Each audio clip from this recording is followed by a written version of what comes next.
आप सभी को वेलकम करता हूं हमारी YouTube channel Glow Your Study पर।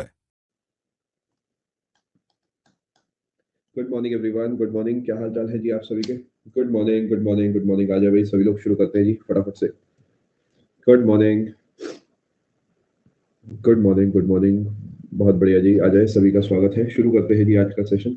मैं बढ़िया हूँ जी, मैं बढ़िया हूँ। आप सब बताएं, आप सब कैसे हैं? आप सभी का संडे कैसा गया? मुझे तो कोल्ड हो गया है संडे में, और जो है परसों रात से जो है मैं परेशान हूँ। Good morning, good morning, good morning. शुरू करते हैं जी। आप लोग अपनी तबीयत का खास ख्याल रखें, बिकॉज इस समय फील हो रहा है कि समथिंग इज नॉट राइट। मतलब महसूस हो रही है चीजें। तबीयत जो है बचा के रखें अपनी। आपको हर सेकंड पर्सन जो है इस समय बीमार दिखेगा। और हैरानी की बात यह है कि ना ही मैं ठंडे में गया हूँ, ऐसा कुछ भी नहीं हुआ जिसकी वजह से मुझे लगे कि हाँ बीमार हो रहा हूँ मैं। ये छोटी मोटी बातें हैं, खैर कोई बात नहीं। चलो शुरू करते हैं जी। नहीं नहीं, आइसक्रीम नहीं खाई यार मैंने। आइसक्रीम नहीं खाई, बस केक खाया था थोड़ा सा, रेड वेलवेट। लेकिन वो भी ठंडा नहीं था, तो उसे मैं ब्लेम नहीं कर सकता। चलो शुरू करते हैं दोस्तों आज की कहानी। डाउट सेशन, डाउट पोर्शन आपके पास है, वहां पे आप क्वेश्चन टैब पे अपने डाउट्स भेज सकते हैं। बाकी चाहे तो अकेडमी से भी अपने आस्क का डाउट फीचर का इस्तेमाल करके डाउट्स पूछ सकते हैं। चलो शुरू करते हैं दोस्तों। कबीर से अमित आपको जल्दी मिलवाएंगे, आप चिंता ना करें। चलो शुरू करते हैं। बारिश हो रही है जी 2 दिन से लगातार। और देखिए आज के सेशन में मैं आपको काफी सारी चीजें पढ़ाने वाला हूँ। छोटे छोटे टॉपिक्स हैं तो थोड़ा सा भारी होने वाला है सेशन में। आपको एक टाइमलाइन बता देता हूँ। सबसे पहले हम गुप्ता वाले पोर्शन को खत्म करेंगे। फिर मुश्किल से आधे घंटे के आसपास हमारा वर्धन वाला पोर्शन चलेगा। उसके बाद जो हम पढ़ेंगे वो संगमेश पढ़ेंगे। इसमें से क्या आज कवर होगा, क्या कल कवर होगा, वो अलग बात है। ये 3 टॉपिक्स हैं हमारे लिस्ट में, जो कि इसी सीक्वेंस में हम लोग पढ़ने वाले हैं। ठीक है जी। टेस्ट आपका ले लेंगे एंड में। अभी के लिए पहले मैं गुप्ता पोर्शन पूरा करता हूँ और बाकी बातें जो है एंड में आराम से करते रहेंगे। चलो देखिए, बायोलॉजी आप सभी का पैक हो चुका है। पीडीएफ मैंने आपके लिए कल डाल दी थी बायोलॉजी की। उसमें पीडीएफ में एक आपको मैंने डिसीजेस की पीडीएफ दी और एक आपको मैंने जो पीडीएफ दी है वो मैंने आपको दी है। दूसरा टॉपिक जो मैंने आपके लिए तैयार करा था उसका, हाँ, बोटानिकल नेम्स की दी है। ठीक है। सजेशन फिर भी ये है कि पीडीएफ से पढ़ने की जगह जो मैंने आपको क्लास में विद एनोटेशन डेटा मैंने मार्क करा है उससे पढ़ना, क्योंकि बेनिफिशियल वही सबसे ज्यादा होगा। ये तो बच्चों को कई बार मिलती नहीं है और फिर एक्सक्यूजेस आते हैं बच्चों के, इस वजह से मैंने डाली है। मेरा सजेशन यही है कि जो क्लास में विद एनोटेशन मैंने आपके लिए हाथ से सब चीजें लिखी है, आप उससे ही गो थ्रू करें, बिकॉज उसमें एक तो आपको पर्सनल टच मिल जाएगा और सेकेंडली ये है कि जो इंपॉर्टेंट पॉइंट्स हो पहले आप पढ़ लोगे तो आपके लिए अच्छा रहेगा। चलो शुरू करते हैं। चलो शुरू करें दोस्तों कहानी। चलो अब पूरे तरीके आप इधर फोकस करेंगे। नहीं बेटा, प्लांट डिसीजेस नहीं है उसमें। जो पीडीएफ आपको क्लास में दिखाई ना वही वाली पीडीएफ। चलो हिस्ट्री इस हफ्ते में जहां तक पैक हो जाएगी, बनी I am not very sure, but उम्मीद है इस हफ्ते में पैक हो जाएगी आपकी हिस्ट्री। चलो शुरू करते हैं। 13th को अगर मैंने क्लास ले ली सुबह, मैं कोशिश करूंगा 1 या 2 क्लास ले लूं, तो इस हफ्ते में पैक हो जाएगी, वरना अगले हफ्ते की शुरुआत में पैक हो जाएगी। चलो शुरू करते हैं दोस्तों। आपको मैंने आखिरी पोर्शन में बताया होगा कि हम बात कर रहे हैं स्कंदगुप्त के बारे में, शायद आपको याद होगा। एक और पेपर आपसे कभी कभार सवाल पूछता है। बहुत सारे इंस्क्रिप्शंस हुआ करते थे। फिजिक्स बेटा केमिस्ट्री के बाद आएगी, तो मैक्सिमम इंस्क्रिप्शंस जो बनाए गए हैं, मैक्सिमम इंस्क्रिप्शंस वो बिलोंग टू, ये अपने पास नोट कर लेना, विच रूलर। पता नहीं पिछली क्लास में लिखवाया नहीं लिखवाया, तो just to be double sure. इसका आंसर है कुमारगुप्त। हिस्ट्री के बाद बेटा हम ज्योग्राफी पूरी करेंगे और उसके बाद पॉलिटी, उसके बाद इकोनॉमिक्स। देखिए इकोनॉमिक्स से कम ही सवाल बनते हैं साइको, इस वजह से उसे एंड में रखा। पेपर से ठीक पहले पढ़ के जाएंगे तो चांसेस ज्यादा है कि पेपर में आसानी से टिक हो जाएगा। अगर बहुत पहले पढ़ लोगे 2-3 महीने पहले, तो फिर रिवीजन मल्टीपल टाइम्स करना पड़ेगा, इसलिए उसे बिल्कुल एंड में रखा है पेपर के पास। स्टैटिक आपका साथ साथ चलेगा, चिंता ना करें। मैक्सिमम इंस्क्रिप्शंस जो है वो कुमारगुप्त के हैं, ये आप ध्यान रखना। ठीक है जी, आगे चलते हैं। अब आपकी कॉपी में हेडिंग डली होगी स्कंदगुप्त। अब आप कमेंट थोड़े से कम करेंगे और फोकस ज्यादा करेंगे। ठीक है जी, स्कंदगुप्त की हम बात कर लेते हैं। देखिए सबसे पहले ये ध्यान रखेंगे, स्कंदगुप्त के बाद के जितने भी शासक आएंगे वो कुछ खास महान नहीं माने जाते, यानी he is one of the few जो कि महान माने जाते हैं। इनके बाद ऐसा कोई भी नहीं आएगा जो कि ग्रेट के नाम से एसोसिएटेड होगा। ठीक है जी। चलो सबसे इंपॉर्टेंट पॉइंट आपको बताता हूँ, रेनोवेटेड सुदर्शन हील। सबसे इंपॉर्टेंट सवाल यही बनता है जी, सुदर्शन लेख। इसकी बात मैं आपके साथ अगले पेज पे थोड़ी सी कर लेता हूँ, समझने की कोशिश करेंगे। आप उसी के नीचे नोट कर सकते हैं, मैं अगले पेज पे लिखता हूँ सुदर्शन लेख। कोई इसकी लोकेशन आप में से मुझे बता सकता है? हिंट देता हूँ। हमारा वेस्टर्न पोर्शन है भारत का, लमसम वेस्टर्न पोर्शन है, गुजरात। ठीक है, और गुजरात में कोई सटीक जगह बता सकता है?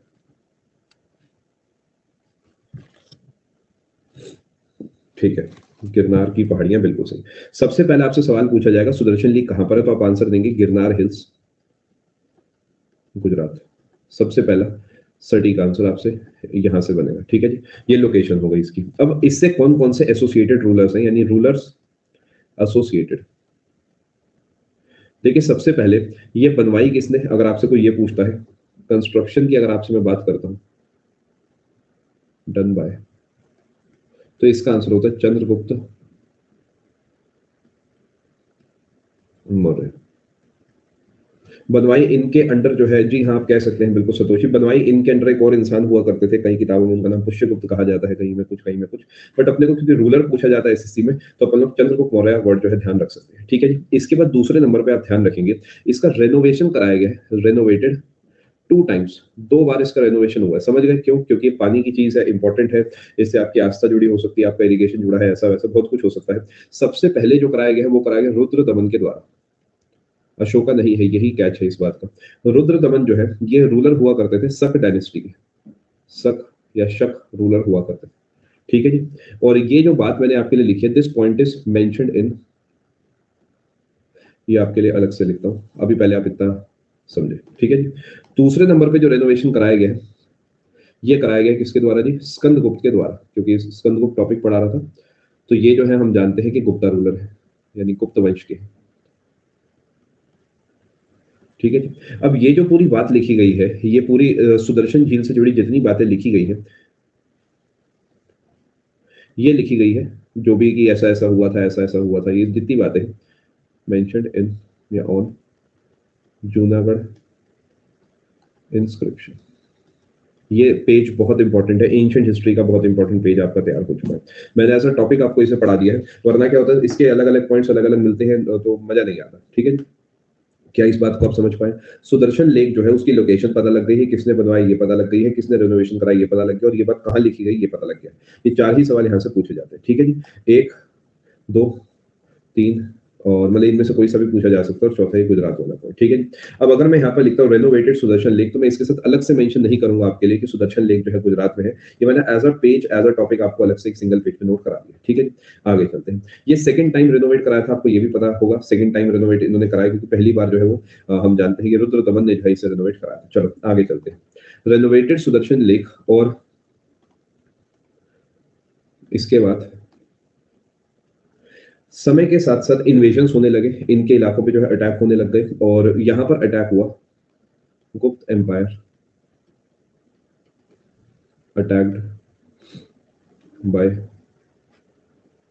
तोरमान या तोरमण। तोरमण नाम का एक शासक हुआ करता था, इसका आक्रमण हुआ, और Skandagupta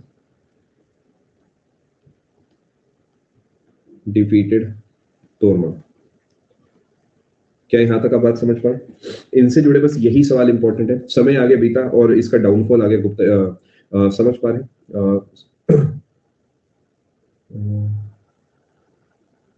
attacked तोरमण sir bye x, दोबारा लिखेंगे बस सतोष।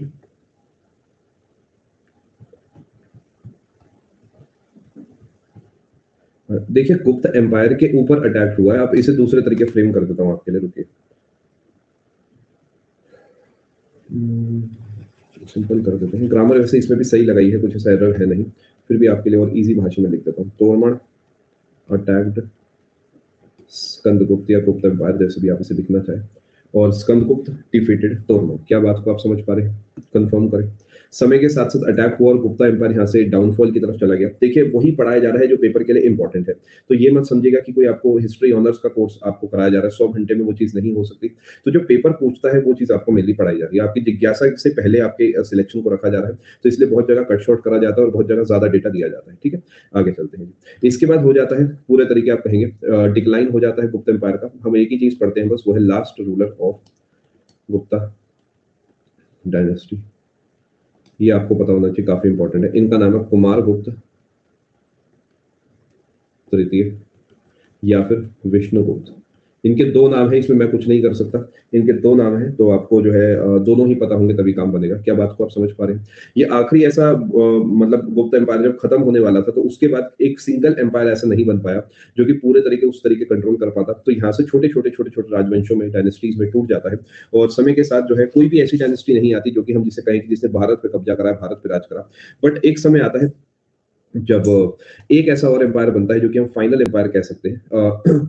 वो फाइनल एम्पायर जो है यहाँ पर वो बनता है पुष्यभूति डायनेस्टी के रूप में। ठीक है जी, समझ पा रहे हैं? नहीं, फोर्थ एम्परर नहीं था विलेन, बहुत सारे बीच में और भी आए थे जिनके नाम मैंने आपके लिए नहीं लिखे हैं। जैसे कि अगर आप बात करते हैं स्कंदगुप्त के बाद काफी सारे और लोग आए थे, जैसे उपगुप्त आए थे, बुद्धगुप्त आए थे, भानुगुप्त आए थे। लेकिन क्योंकि वो इतने इंपॉर्टेंट नहीं है पेपर वाइज और उनसे इतने सवाल भी नहीं बनते, उन्होंने इतना काम भी नहीं करा, तो उनके बारे में आपको यहाँ नहीं लिखवाया जाता। ठीक है, बात समझ पाए? इसलिए मैंने लास्ट रूलर शब्द का इस्तेमाल करा, नेक्स्ट का नहीं, जिससे कि आप समझ जाए थोड़ा सा कि आखिरी रूलर है ना कि अगले। ठीक है जी, पुष्यभूति डायनेस्टी हम यहाँ पर अब पढ़ेंगे। इसके बाद ये आपकी है नेक्स्ट डायनेस्टी, इनका आपस में कोई भी खास जो कनेक्शन नहीं। ठीक है जी, पुष्यभूति डायनेस्टी को ही हम कहते हैं वर्धन डायनेस्टी। वो आपको अलग से लिखवाया जाएगा, जब इंस्क्रिप्शन लिखवाए जाएंगे तो जो जो पॉइंट उनसे जुड़े हैं वो आपको अलग से लिखवाए जाएंगे। वहीं इस पोर्शन के बाद वर्धन डायनेस्टी।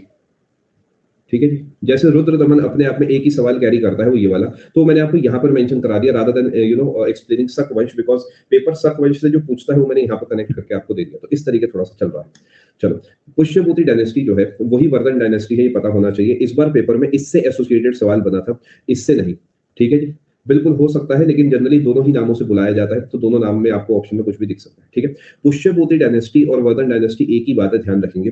अब देखिए, क्योंकि डायनेस्टी 0 से शुरू हुई है, तो क्या हम इसके एक्चुअल फाउंडर इजीली डिटरमाइन कर सकते हैं? यानी छोटे छोटे किसी इलाके से कोई उठा और अचानक जो है फेमस नाम हो गया हर्ष का, हर्षवर्धन। तो एक्चुअल फाउंडर बताना बड़ा मुश्किल काम है। अधिकतर किताबें आप पढ़ोगे तो वो अलग अलग आंसर्स देती हैं। अगर आपसे कोई पूछेगा वर्धन डायनेस्टी के फाउंडर कौन है, तो कोई कहता है हर्षवर्धन फाउंडर है, कोई कहता है जी प्रभाकर वर्धन है वो फाउंडर है,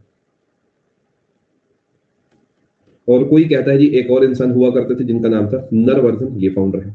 अब क्या आप समझ पा रहे हैं कि यहाँ पर डिलेमा है तो है, क्या कर सकते हैं? क्योंकि फिक्स कुछ भी नहीं है, कहीं लिखा नहीं गया कि डायनेस्टी का एक्चुअल शुरुआत कहाँ से हुई है ना। तो ये फाउंडर में यहाँ पर थोड़ा सा कंफ्यूजन रहता है, इसलिए फाउंडर का जनरली सवाल नहीं पूछा जाता। बट प्रायोरिटी इसी हिसाब से आप सेट करेंगे। अगर फाउंडर की कोई आपसे पूछता है, नरवर्धन के मैक्सिमम चांसेस है वो आपको ऑप्शन में मिलेगा। और मोस्ट फेमस रूलर जो है वो हमारे हर्षवर्धन ही है, यानी ग्रेटेस्ट रूलर जिनका नाम आप इतिहास के पन्नों में पढ़ते हैं वो यही ग्रेटेस्ट रूलर यही माने जाते हैं। ठीक है जी, समझ पा रहे हैं? लेकिन क्योंकि ग्रेटेस्ट रूलर हर्ष के पिता का नाम ही जो है प्रभाकर वर्धन है, तो हमें इनके बारे में थोड़ा सा डिस्कशन जो है अगले पेज पे करना पड़ेगा। चलो आगे चलते हैं। सबसे पहले इंपॉर्टेंट बात, हम हर्षवर्धन की अगर बात करते हैं तो इन्होंने जो राज करा है 590 एडी से 647 एडी तक राज करा है लमसम।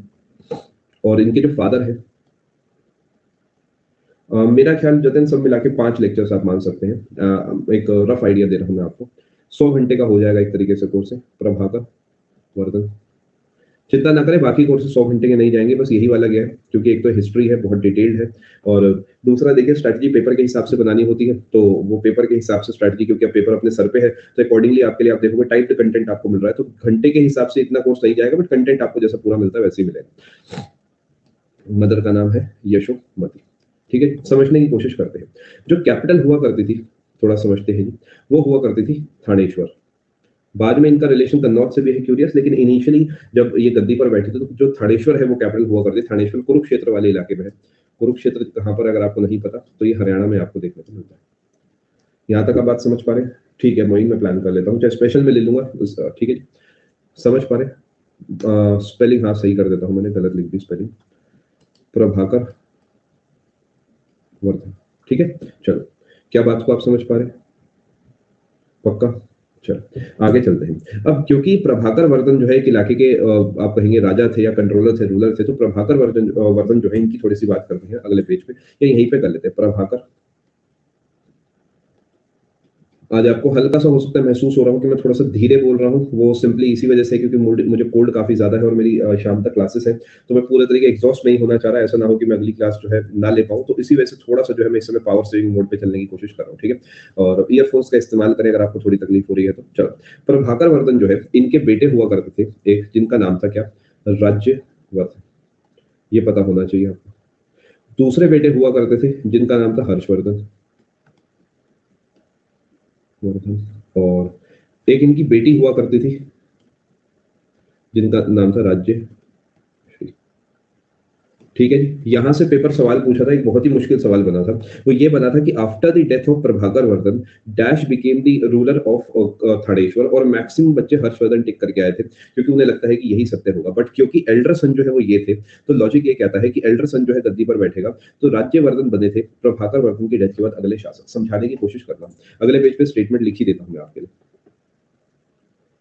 मेरे हिसाब से बेटा वहीं से कंटिन्यू करेंगे तो अच्छा रहेगा सनातन, क्योंकि वो एक सीक्वेंस में आप बेटा अच्छे से पढ़ पाएंगे। आप एक ही सीक्वेंस में बेटा चलाते चलो इसे, ठीक है? फटाफट नोट करें। स्लाइड वैसे आप अभी बना रहे हैं, चलिए अच्छी बात है, बना लीजिए। आखिरी कुछ पेजेस ही बनेंगे आपके नोट्स के।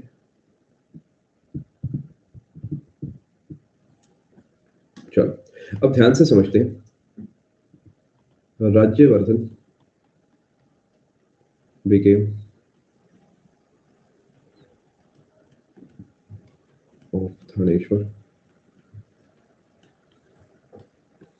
after the death of Prabhakar Vardhan. क्या बात को आप समझ पा रहे हैं? ये सीधा स्टेटमेंट लिख दिया आपका, एसएससी का पीवाईक्यू है, कुछ नहीं था उसमें, यहाँ पे डैश था।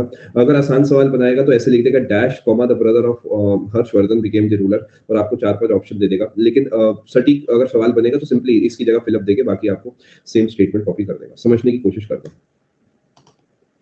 अब देखिए हरियाणा में राज कर रहे हैं कौन? आप जानते हैं हरियाणा में बैठे इस समय राज्यवर्धन।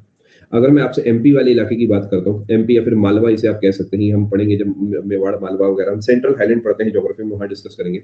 मालवा में एक शासक बैठा करते थे जिसका नाम था देवगुप्त।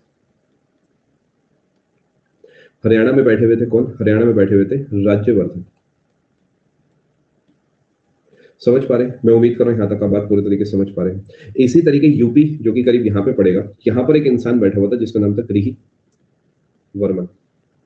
ये गृही वर्मन जो है, अगर आप इसकी डायनेस्टी तक जाना चाहते हैं तो ये डायनेस्टी है मौखरी। मौखरी लिख देता हूं मैं अभी। मौखरी डायनेस्टी का एक इंसान हुआ करता था गृही वर्मन। ये गृही वर्मन जो है, इनसे ही शादी हो रखी थी राज्यश्री की। तो ये जीजा जी हो गए राज्यवर्धन और हर्षवर्धन के, और समझ गए मैं उम्मीद कर रहा हूँ क्या लॉजिक है। राज्य श्री इनकी वाइफ थी, है ना? जनरली इतना मारकाट देख लिया है हिस्ट्री के कोर्स में कि यही लगता है कि जो नाम लिखे हैं सब दुश्मन ही होंगे हीरो के, लेकिन यहाँ पर ऐसा नहीं है। यहाँ पर इनका एक बहुत अच्छा बॉन्ड है आपस में।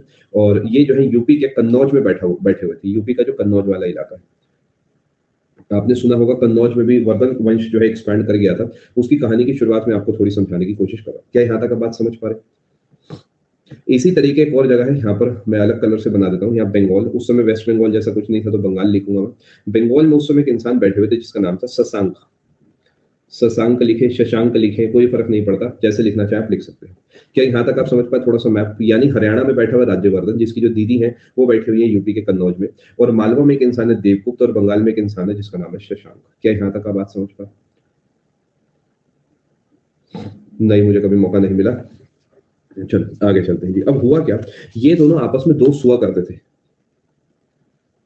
और ये दोनों मिलके प्लान बनाते हैं, क्योंकि शशांक जो है वो माना जाता है कि राज्यश्री जी जो है इन्हें पसंद करता था। अब देखिए रियलिटी क्या है तो किसको क्या पता, बट ऐसी कहानियां बनी हुई है। और ये जो है चाहते थे इनसे शादी हो, बट इनसे शादी नहीं हो पाई, शादी हो गई कन्नौज में। और यहीं से आप जानते हैं जिंदगी की कहानी जो है शुरू होती है।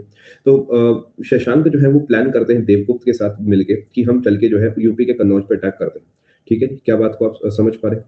शशांक जो है देवगुप्त के साथ मिलकर सोचते हैं कि यूपी के कन्नौज पे आक्रमण करते हैं। तो इन्होंने यही करा, मैं अगले पेज पे लिख देता हूं आपके लिए। Shashank plus Devagupta attacked Kannauj and killed Grihi Varman. क्या इस बात को आप समझ पाए?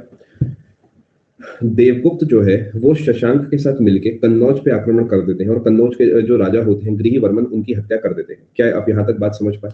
अब ये कई सारी कहानियां हैं, देखिए अब सच क्या है क्या पता। एंड किडनैप्ड, या आप ऐसे कह सकते हैं शशांक किडनैप्ड राज्यश्री। कहानियां हैं, पता नहीं क्या हुआ होगा असली में, लेकिन जो कहानियां हैं वो आपको बता रहा हूँ। And Shashank kidnapped Rajyashri. क्या यहाँ तक आप बात समझ पा रहे हैं? कोई तकलीफ तो नहीं है आपको? अब राज्यवर्धन क्योंकि शासक हुआ करता था, तो राज्यवर्धन जो है समझने की कोशिश करते हैं। ये कन्नौज गए अपनी सेना को लेके, ठीक है जी, और किल्ड देवगुप्त। समझ पा रहे बात को? किल्ड देवगुप्त। अब देखिए ये कहानी में थोड़ा सा अजीबोगरीब बात है। राज्यवर्धन ने देवगुप्त की हत्या कर दी, बट शशांक ने जो है राज्यवर्धन की हत्या कर दी। तो कई सारी कहानियां हो सकती है। पहली कहानी कह सकते हैं भी जाते हुए युद्ध हो गया होगा रास्ते में। दूसरी कहानी कहती है कि राज्यवर्धन को पहले मारा गया होगा, फिर राज्यश्री को ले जाया गया होगा। अलग अलग कहानियां हो सकती है। अपने लिए कुछ कोई भी कहानी इंपॉर्टेंट नहीं है। अपने को बस ये मैप दिमाग में होना चाहिए कि शशांक देवगुप्त नाम के इंसान है जो पहले जाके हत्या करते हैं उस आदमी की जिनकी जो वाइफ है उन्हें एक को पसंद थी। उसके बाद उनका जो भाई आता है वो एक की हत्या करता है, लेकिन जब तक दूसरा जो है उसे मार देता है। यानी बहुत सारे लोग की विकेट जो है गिर चुकी है, जिसमें जीजा जी की भी डेथ हो चुकी है और एक छोटे भाई की डेथ हो एक बड़े भाई की डेथ हो चुकी है, लेकिन अभी छोटा भाई जो है जिंदा है। क्या आप बात को समझ पा रहे हैं? आ गए होंगे प्रिंसी। देखिए देवगुप्त जो है वो आए थे शशांक के साथ, तो सबके सब इस समय कन्नौज में गेट टुगेदर हो रखे हैं, आप ऐसे समझ सकते हैं। ठीक है, क्या यहाँ तक पूरा मैप आपके दिमाग में बन गया है? ये पूरा जो काम हुआ है 606 एडी में हुआ है। ये 606 एडी में काम हुआ है। तो क्या मैं कह सकता हूँ कि हर्षवर्धन जो है अब उस गद्दी को 606 एडी में संभालेंगे? ठीक है, सब बताता हूँ, सब बताता हूँ, चिंता मत करो। यानी अब अगले रूलर जो है बनेंगे, नेक्स्ट रूलर वो बनेंगे कौन? हर्षवर्धन। हर्षवर्धन जो है उस समय मात्र 16 साल के हुआ करते थे। 16 ईयर्स ऑफ एज, मात्र बाली उम्र थी इनकी। अभी 16 साल की उम्र में जो है ये किल्ड शशांक, शशांक की हत्या कर देते हैं। क्या बात को आप समझ पा रहे हैं? ईयर अभी चल रहा है 606, 606 एडी लिख देता हूं मैं। सब चीजें बेटा 606 एडी में ही चल रही, समझने की कोशिश करते हैं। किल्ड शशांक और कहते हैं कि अब मेरा जो शासन काल है या जो मेरा पूरा इलाका है वो थानेश्वर में तो होगा ही होगा, लेकिन मैं जो है इसके साथ साथ जो कन्नौज वाला इलाका है, क्योंकि उसे संभालने वाला और कोई नहीं है, कन्नौज भी मेरे कंट्रोल में ही रहेगा। समझ पा रहे हैं बात को? यानी यहाँ पर नाम के लिए बैठा दिया अपनी सिस्टर को कि सिस्टर जो है वो राज्यश्री जो है एक तरीके से यहाँ बैठी है, बट ओवरऑल ये इलाका भी जो है थानेश्वर के कंट्रोल में, यानी आप कहेंगे हर्षवर्धन के कंट्रोल में आता था। यानी ये हो गई अब इनकी पहली कैपिटल, ये हो गई इनकी second capital of Vardhan dynasty. क्या आप बात को समझ पा रहे हैं? डायनेस्टी कहें या एम्पायर कहना ज्यादा सही रहेगा, क्योंकि कैपिटल्स तो एम्पायर्स की होती है। ठीक है जी, समझ पा रहे हैं बात को? यहाँ से जो सवाल बनेंगे अभी तक जो जो पूछा गया है वो ये पूछा गया है कि पहली कैपिटल दूसरी कैपिटल बताओ, बहन का नाम क्या था, और इसके अलावा कुछ खास सवाल नहीं बनते। राज्यवर्धन वाला बनता है और कुछ खास सवाल यहाँ से बढ़िया नहीं बनते। क्या यहाँ तक आप समझ पाए? आगे चलते हैं। एक और सवाल बढ़िया बनता है। हर्षवर्धन की कहानी बेटा जो हमारे एग्जाम के लिए इंपॉर्टेंट है वो सिर्फ इतनी ही सी इंपॉर्टेंट है। ठीक है, चलो आगे चलते हैं। चलो समझने की कोशिश करते हैं। बेटा कुषाण से सिर्फ कनिष्क वाला ही सवाल बनता है, वो मैंने आपको इनडायरेक्टली कई जगह कवर करा दिया है, जैसे कि काउंसिल्स वगैरह में, तो मेनली वही सवाल बनता है, तो मैंने वहीं पे आपको कवर करा दिया। ठीक है, चलो रिकैप अभी दे देंगे, पहले एक बार ये पोर्शन पूरा कर देते हैं। अब इसके टाइम पे जो है स्वागत होगा एक इंसान का। हर्षवर्धन के टाइम पे चाइनीज ट्रैवलर आएगा जिसका नाम है वेन सान।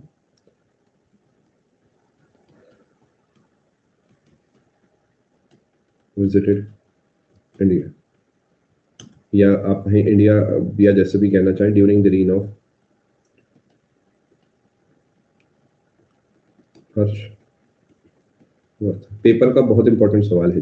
ठीक है जी, ध्यान रखेंगे, बहुत इंपॉर्टेंट सवाल है। माना जाता है 16 साल ये जो है भारत में रहते हैं और ये किताब लिखते हैं जिसका नाम है CU की, CU की ये किताब लिखते हैं। और अपने वो किताब तो नहीं पढ़नी है, बस ये पता होना चाहिए इस किताब को लिखा किसने, हुएन सांग ने लिखा। इतना सा सवाल आपसे पूछा जाता है। ठीक है जी, इसमें इन्होंने इंडिया के बारे में लिखा है, इंडिया के बारे में। ठीक है, इनका आने का ईयर जो है वो 629 है और जाने का ईयर जो है वो 645 है, लेकिन ये पेपर नहीं पूछता है, लेकिन आप पूछ रहे हैं तो बताना फर्ज है। ठीक है जी, क्या बात को आप समझ पा रहे हैं?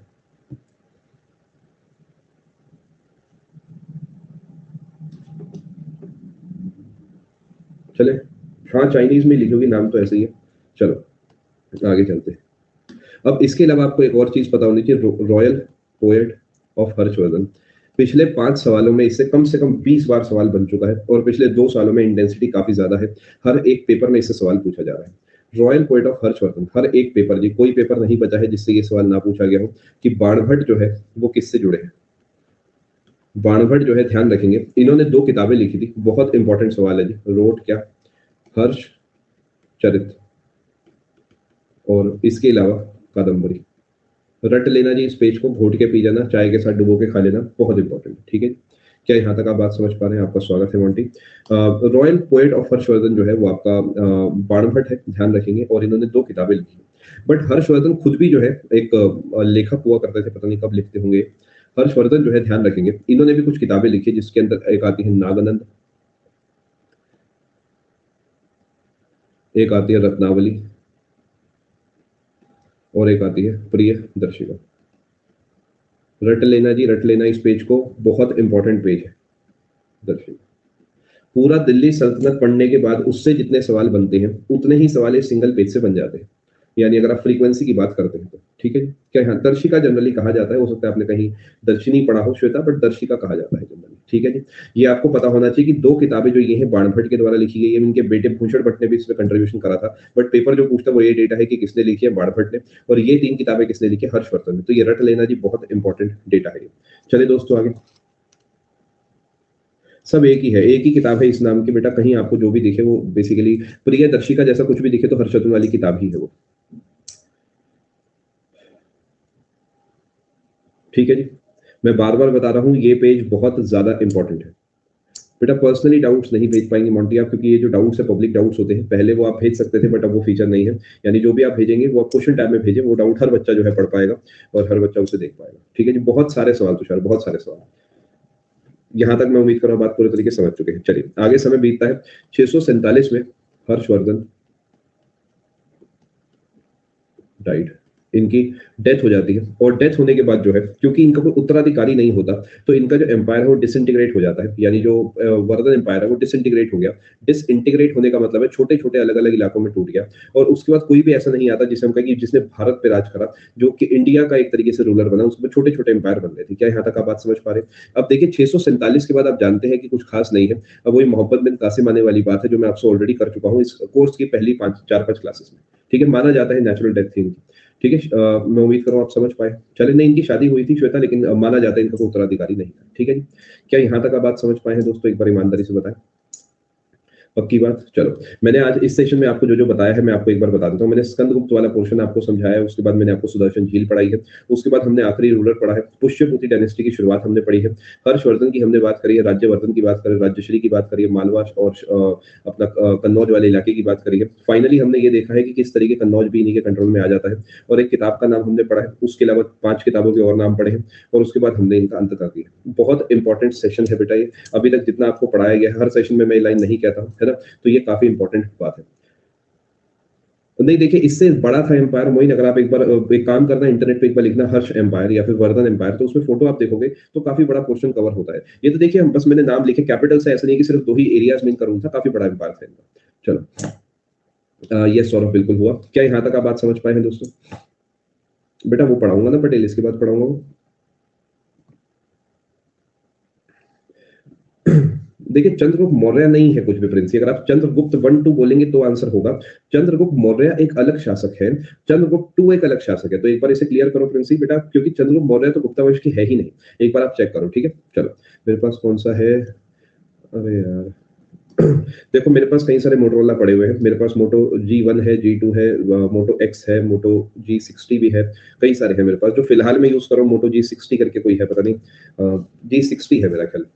हाँ वही है, ठीक है। मतलब मैं मोटरोला काफी ज्यादा इस्तेमाल करता हूँ, इसके अलावा भी 1-2 मोटरोला मेरे पास पड़े होंगे। चलो आगे चलते हैं, ठीक है। क्या यहाँ तक आप बात समझ पाए? पक्की बात। जाइन पुष्यमित्र डिस्टोर्ट बुद्धिज्म, व्हाई? नहीं बेटा, मेरी तरफ से कोई टिप्पणी नहीं होगी, बिकॉज व्हाई का आंसर एसएससी नहीं पूछता है, तो इसका कोई आंसर नहीं होगा। बेसिक रीजन देखिए मैं आपको समझा देता हूँ। जाइन की कोई भी शासक होता है तो वो अपने रिलीजन से एसोसिएटेड जो लोग होते हैं उन्हें खुश करने के लिए वो दूसरे रिलीजन को थोड़ा सा दूसरे तरीके देखता है। देखिए, अगर मैं किसी धर्म को बिलीव करता हूँ तो कायदे से वो धर्म तो मुझे कहेगा कि भैया मैं भी बस एक धर्म ही हूँ।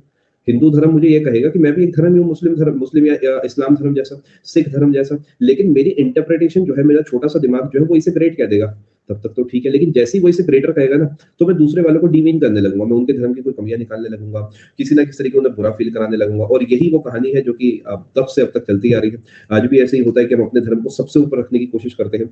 धर्म खुद कहता है कि मुझे बराबर रखो। धर्म कभी भी ये नहीं कहता कि आई एम बेटर। धर्म सिंपल सी बात कहता है कि तुम मुझ में मानो, फेथ रखो मुझ में, और अपने काम पे ध्यान दो। खुद धर्म ही तो कहता है कि धर्म से पहले कर्म है, मैं तो नहीं कह रहा। तो बस फिर बात खत्म करो करो ना यार। अपने 20s में होके एज अपने लाइफ के प्राइम टाइम में होके हम लोग क्या करते हैं, इधर-उधर की बातें करते रह जाते हैं। ये जो 20s वाला समय है, this is the best phase of your life, physically, mentally, career wise. जो 20 से 25 से 30 साल की उम्र बन गए, दैट इज़ इट। उसके बाद जब 30s में पहुँच जाओगे, तो कायदे से 30 जब आप टच करोगे ना, तब तक आपके पास कुछ चीज़ें होनी चाहिए। बेसिक रिक्वायरमेंट की बात करो, एक गाड़ी होनी चाहिए, चाहे वो आपके पास सेंट्रो हो, चाहे वो आपके पास मैको क्रेटा हो, चाहे आपके पास फॉर्च्यूनर हो, चाहे आपके पास बुगाटी हो, कोई सी भी गाड़ी हो, एक गाड़ी होनी चाहिए कायदे से। उसके अलावा कुछ बेसिक नेसेसिटीज है, क्योंकि आप देखिए नौकरी वाले इंसान है, तो आपको घर खरीदने की तो ऐसा कोई अभी जरूरत नहीं है। एक टू व्हीलर आपके पास होनी चाहिए, और सबसे इंपॉर्टेंट चीज है कि आपके पास फैमिली होनी चाहिए जो आपसे खुश हो। ये बहुत इंपॉर्टेंट चीज है, क्योंकि बाकी सब कुछ चल जाएगा। अगर फैमिली खुश नहीं है, अपने आप पे भागे जा रहे हैं, तो उसका कोई फायदा नहीं है। तो मेरे लिए तो पहली प्रायोरिटी फैमिली है। आपकी पहली प्रायोरिटी कुछ और हो सकती है। चलो खैर आगे चलते हैं। क्या यहाँ तक आप बात पूरे तरीके से समझ पाए हैं? अब मैं आपको यहाँ पर अलग डेटा पढ़ाने वाला हूँ। बेटा दिव्यांशी 2 मिनट के बाद पढ़ाऊंगा, 2 मिनट के बाद, यानी क्योंकि अगला टॉपिक हमारा वही है। अभी तक हमने एंशिएंट खत्म कर दिया है, मिडीवल खत्म कर दिया है, मॉडर्न खत्म कर दिया है, ठीक है जी, सबसे पहली बात। लेकिन कुछ छोटे-छोटे पिलर्स हैं जो बचे हुए हैं, जो कि मैं हर कोर्स के एंड में कराता हूँ। जैसे कि अशोका के पिलर, इंस्क्रिप्शंस और संगम एज, ये सब चीज़ें जो है आप पढ़ने वाले हैं। क्या आप तैयार हैं? एक बार कन्फर्म करेंगे? फिक्स नंखम कुछ भी फिक्स नहीं है बेटा, इसका आंसर फिक्स नहीं है, ये ऑप्शन डिपेंडेंट है, क्योंकि डायनेस्टी शुरू कैसे हुई इसका इतना जिक्र नहीं है। वर्धन डायनेस्टी की एक ही इंसान की जिक्र करा गया है, वो है हर्षवर्धन। अब ये कमी कहे या कुछ कहे, ऐसे ही चलता है बेटा। गौरव कोर्स खत्म नहीं हुआ, बेसिक सिलेबस खत्म हुआ, अभी कोर्स खत्म नहीं हुआ है। आपको अगर लग रहा है कि आखिरी क्लास है, तो बेटा अभी थोड़ी देर पहले मैंने बोला कि इस पूरे हफ्ते क्लासेस चलेंगी, इसके अलावा 2 क्लासेस आपको और ऑलरेडी एडेड दिख रही है, तो कोर्स खत्म नहीं हुआ है। मोटी मोटी बातें हमने खत्म कर लिया, वो फिलर्स की यहाँ पे बात करने वाले हैं, ठीक है जी। यूपीएससी में तो और डिटेल में पढ़ाया जाता है डेफिनेटली गोस्वामी, क्योंकि वो एक बड़ा कैटेगरी है, उसके लिए और डेप्थ में किताबों पे जाना पड़ता है, ठीक है। चलो अब यहां से मैं आपको पढ़ाने वाला हूँ अशोका के पिलर्स के बारे में। छोटा सा ही टॉपिक है, ठीक है। आप लोग सेशन में बने रहे।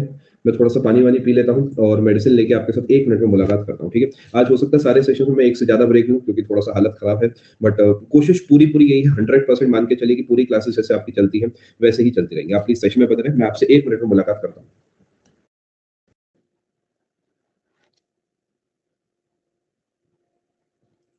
चलो एक बार कंफर्म करेंगे, फोकस करें जी। अब हम पढ़ने वाले पिलर्स ऑफ अशोका। देखिए सबसे पहली बात, यहाँ पर सटीक डेटा पूछा जाता है। आप एसएससी कैटेगरी छोड़ो, आप यूपीएससी स्टेट लेवल की भी तैयारी करोगे, तो वहाँ पर मैक्सिमम सवाल यही पूछे जाते हैं कि कहाँ पर है और किस शासक से जुड़ा है। तो हम उसी लेवल पे डेटा को पकड़ेंगे। थोड़ा थोड़ा डेटा जहाँ पर इंपॉर्टेंट होगा वो मैं आपको बताते चलूंगा। सबसे पहला पिलर जो हम यहाँ पर पढ़ते हैं वो है टोपरा पिलर। अगर आप फोटोज देखना चाहते हैं तो गूगल का इस्तेमाल आप आराम से सेशन के बाद कर सकते हैं। आपको पिलर एक दिख जाएगा। पिलर आप जानते हैं कैसा होता है, कुछ इस तरीके का एक पिलर दिख जाएगा और सब में वही दिखेगा। तो दिखा के मैं आपका टाइम जो है नहीं खाऊंगा यहाँ पर, वो आप एक बार गूगल कर सकते हैं, ठीक है। चलो स्तंभ बोलते हैं पिलर को, for your reference. Topra pillar की थोड़ी सी बात कर लेते हैं। देखिए सबसे पहले अब ये थोड़ा सा ध्यान से बात को समझना, इसकी जो ओरिजिनल लोकेशन है वो है एक जगह टोपरा काला। कल मैंने आपको एक पेज छुड़वाया होगा, शायद आपको याद होगा।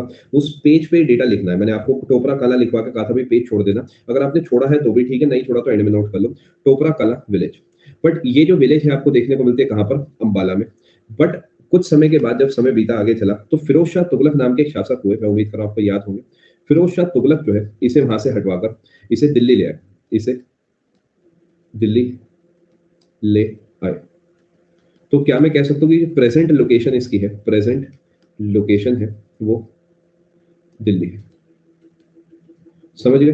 पिलर को कैसे दिल्ली ले आए? देखिए जमीन में खड़ा हुआ है, उखाड़ा ले आए, इतना ही है। ठीक है जी, क्या बात को आप समझ पा रहे हैं? पक्की बात। दिल्ली में फिरोज शाह कोटला आपने सुना होगा, उस इलाके में है ये। बट दिल्ली ही पूछता है जनरली। इसी तरीके दूसरा पिलर जो मैं आपको यहाँ पढ़ा रहा हूँ वो है मेरठ पिलर। इसकी भी कहानी सेम है जी। ये जो है ये मेरठ में है था, लेकिन इसे भी जो है फिरोज शाह तुगलक उखाड़ के दिल्ली ले आए। यानी ये दोनों के दोनों पिलर्स जो हैं आपको दिल्ली में देखने को मिलेंगे। और कुछ समय पहले बहुत ज्यादा न्यूज में भी था, क्योंकि टोपरा जो काला गांव है वो लोग कह रहे थे दिल्ली दिल्ली को भी हमें वापसी करो। देखिए ये जो पिलर है सिर्फ पिलर नहीं है, आपको समझना होगा ये इतिहास है। ये आप मान के चलिए आपके पास एक ऐसी चीज है जो कि हजारों साल पुरानी है, और इससे टूरिज्म भी बढ़ता है, इलाका भी डेवलप होता है। मैप पे आपकी लोकेशन पता लगती है। देखिए जो छोटे गाँव होते हैं ना, उन्हें सिंपली मैप पे दिखना ही उनके लिए बहुत बड़ी बात होती है, बिकॉज लोग वहां विजिट करने लगते हैं। अब अगर आगरा में से ताजमहल को हटा देते हैं, आगरा के किले को हटा देते हैं, तो आप आगरा शायद घूमने ना जाए कभी। आप आगरा हो सकता है किसी काम से जाए, बट मेनली आगरा है तो उसमें कुछ चीजें आपको ऐसी दिखती है जिसके लिए आप वहाँ जाते हैं। जयपुर क्यों फेमस है? क्योंकि जयपुर की वो जो सड़क है, जो गुलाबी रंग की है, पूरी हवा महल वाली सड़क हो गई, या जो किले हैं, अगर आप उन किलों को हटा दो तो आप जयपुर क्यों घूमने जाओगे? तो ये इकोनॉमिकली भी बहुत बेनिफिशियल होता है, कल्चरली बहुत बेनिफिशियल होता है, और एक कॉन्फिडेंस वाइज मैप पे जब आप खुद को देखते हो तो वो बहुत बड़ी बात होती है। ठीक है जी, क्या बात को आप समझ पा रहे हैं? चलो आगे चलते हैं। बेटा ये जो आपका है, ये फिरोज शाह कोटला वाले इलाके में, ठीक है जी। बेटा पिलर लेके गए हैं, बिल्डिंग बन जाती है गौरव। पिलर मेन है, बिल्डिंग जो बनती है सब पिलर के अराउंड बनती है, पिलर के लिए बनती है, ठीक है। चलो ये पिलर है, ये स्तंभ नहीं है, स्तूपास नहीं है, ये स्तूप नहीं है, वो एक अलग चीज होती है। जो मिट्टी का आप देखते हैं माउंट जैसा, वो एक अलग चीज है, ये एक अलग चीज है, ठीक है जी। क्या बात को आप समझ पा रहे हैं? आगे चलते हैं बेटा, मुद्दे की बात पे थोड़ा सा अभी फोकस करेंगे तो अच्छा रहेगा। अभी के लिए अपनी स्क्रीन पर ध्यान दें। इलाहाबाद पिलर, ये भी ओरिजिनली जो है कौशंबी में था, और एट प्रेजेंट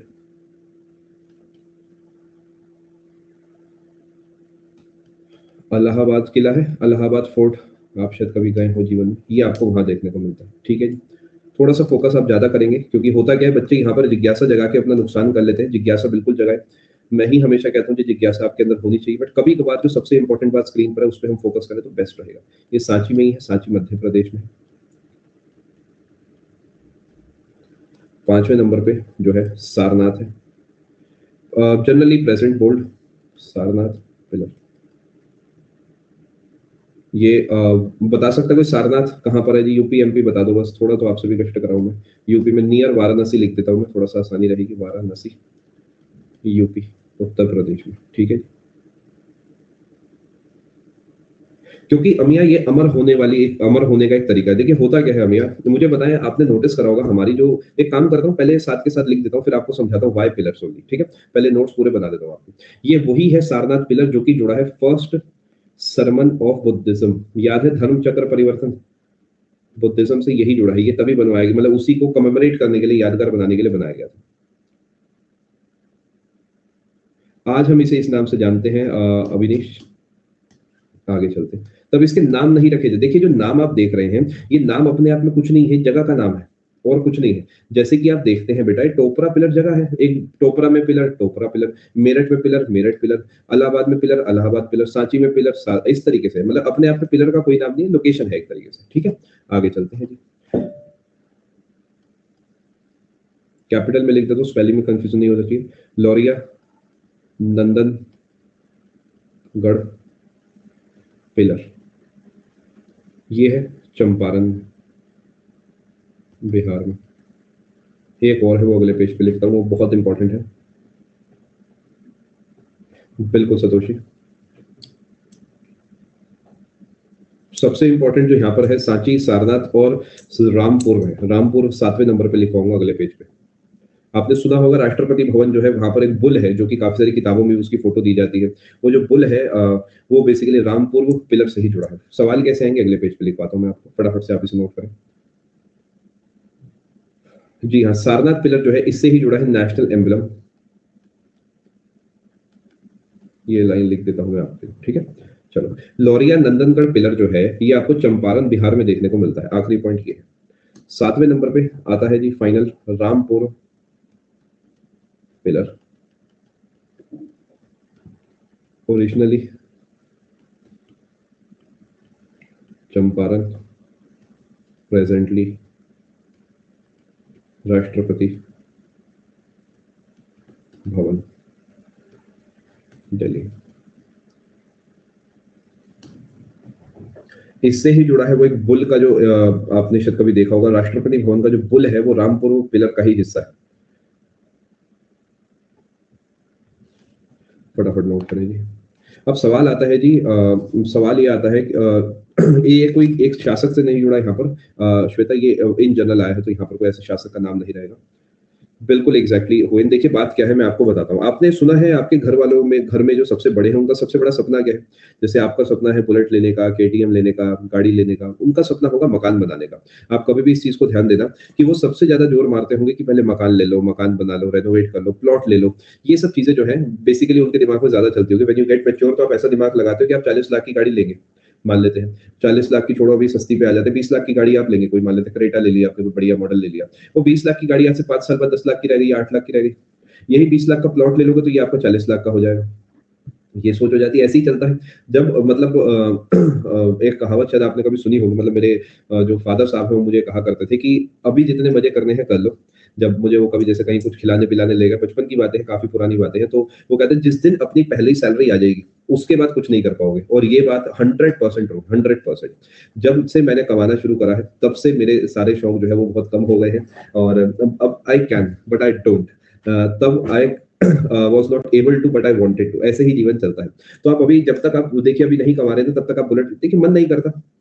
अभी बुलेट आप सोच रहे हो, समय आने दो, आप देखोगे ऐसे ही होता है। देखिए इसका रीज़न तो मुझे नहीं पता एग्ज़ैक्टली क्या है। इसका रीज़न ये है जो priorities change with time, priorities बदलती हैं। बचपन में आपको खिलौना चाहिए था, तब पहले नंबर पे थे आप खिलौने लेने के, फिर समय आगे बीता, आपको कुछ और चीज़ लेनी थी, तो मतलब इट चेंजेस, ये ह्यूमन नेचर है कि देखो बात क्या है कि जो-जो आप पे होता है ना, वो नहीं चाहिए।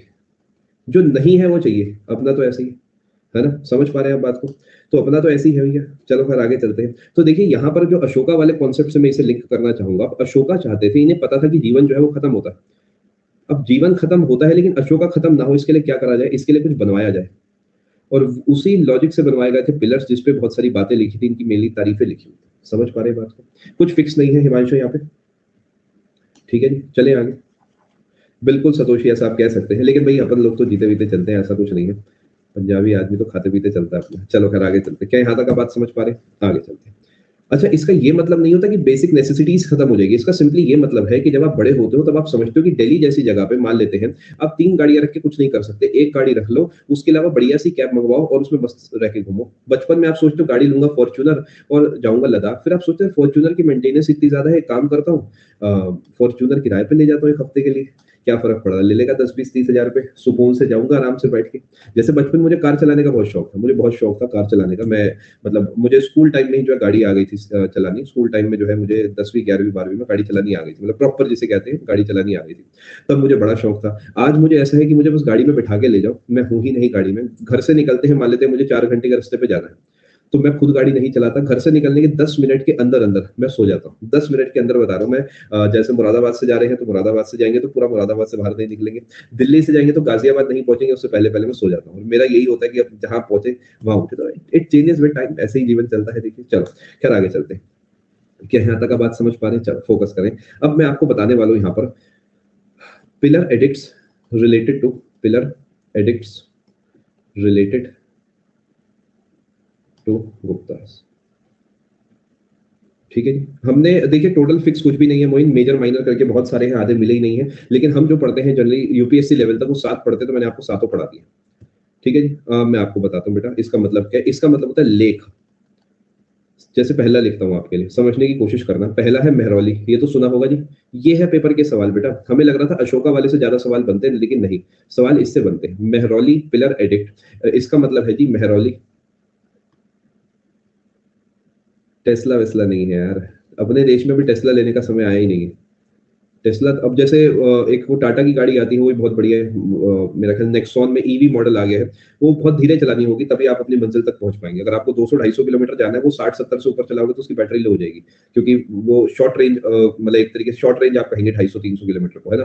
तो जब आज से 10 साल बाद आएगा जो है टाइम ईवी का, 5 से 10 साल के बाद ईवी का टाइम आएगा, जब जैसे पेट्रोल पंप दिखते हैं ना, हर नुक्कड़ पे पेट्रोल पंप दिखता है, जब उस तरीके चार्जर्स हो जाएंगे, इलेक्ट्रिक चार्जर्स हो जाएंगे, तब जाके जो है ईवी का टाइम आएगा। अपने देश में पता नहीं कब आएगा वो टाइम। ठीक है जी। मेहरौली स्तंभ लेख, समझ गए जी? स्तंभ क्या है, लेख क्या है, मेहरौली क्या है? ये जगह का नाम है, ये स्तंभ है और ये लेख है। सबसे पहला सबसे इंपॉर्टेंट सवाल पूछेगा इसकी लोकेशन। मेहरौली बताएं जी कहाँ पर है? दिल्ली वाले बालक सभी के सभी बताएंगे, दिल्ली में है मेहरौली। ठीक है, ये आपको पता होना चाहिए। अब इसी पे लिखी गई है वो अच्छी अच्छी बातें, कि जैसे अभी एक सवाल मेरे पास आया था शायद प्रिंसी का, कि गुप्ता पीरियड का ग्रेटेस्ट रूलर है चंद्रगुप्त टू। ठीक है जी। चंद्रगुप्त मौर्य बिल्कुल अलग इंसान है, नाम सेम है लेकिन काम अलग अलग है। मेरा नाम भी राहुल ही है, लेकिन मेरा काम अलग है। किसी और मान लेते हैं और ऐसे देश में 10,000 राहुल है, या 10,000, 10 लाख, 15 लाख, 50 लाख राहुल तो होंगे अपने देश में, तो उनसे मेरा काम अलग है। यानी नाम हो सकता है थोड़ा सा मैच कर रहा हूँ, मेरा सरनेम हो सकता है अलग हो सकता है कि मेरा काम अलग हो। यानी यहाँ पर यही है कि चंद्रगुप्त टू है, चंद्रगुप्त मौर्य नहीं। समझ पा रहे हैं बात को? और माना जाता है कि इन्होंने ही इसे स्थापित किया था, इन्होंने ही ये पूरे तरीके लगवाया था दिल्ली में। दिल्ली में अगर आप मेहरौली वाले इलाके में जाएंगे, कुतुब मीनार के पास जाएंगे आप कहीं, तो वहां पर आपको जो है देखने को मिलेगा। ठीक है जी, ये लोहे का स्तंभ है। चलें आगे। शिवांश एक बार दोबारा लिखे बेटा, कुछ स्पेलिंग गलत हो गया, समझ नहीं आया, एक बार आप दोबारा लिख दो। क्या यहाँ तक आप बात समझ पाए हैं? पक्की बात? चलो, अगले नंबर पे आता है जी हमारा पुणे कॉपर एडिक्ट। ठीक है जी, ये जो है आयरन का बना हुआ है, लोहे का है, जंग नहीं लगती इस पे। इसकी लोकेशन ऑब्वियस है, नाम से ही आप समझ जाओगे, पुणे में है, पुणे महाराष्ट्र। जी हाँ, यही थे। ठीक है जी, और इसी पे वो बात लिखी गई है कि डॉटर ऑफ, अच्छा ऐसा ना करें बेटा, डॉटर ऑफ चंद्रगुप्त। जिस उम्र में आप लोग हैं ना, इस उम्र में सिर्फ आपको अपने ऊपर और अपने परिवार के ऊपर ध्यान देना चाहिए।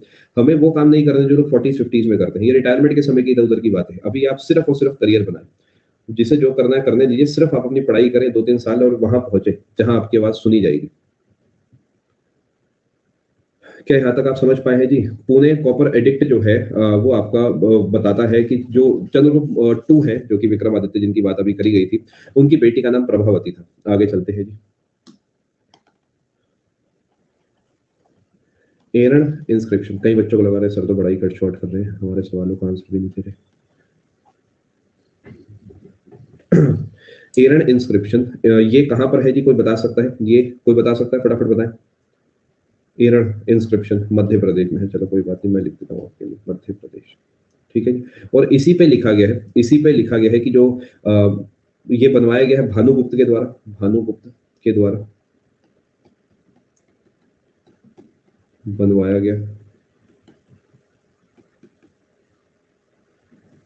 और इसी पे लिखा है सती प्रथा का ओरिजिन। अब ये ओरिजिन क्या है पढ़ा दिया गया है, सेम बात दोबारा दोबारा बोलने का कोई फायदा नहीं। चंद्रगुप्त टू ने बेटा,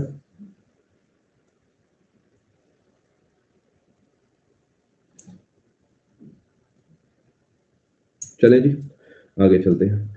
चौथे नंबर पे आता है जूनागढ़।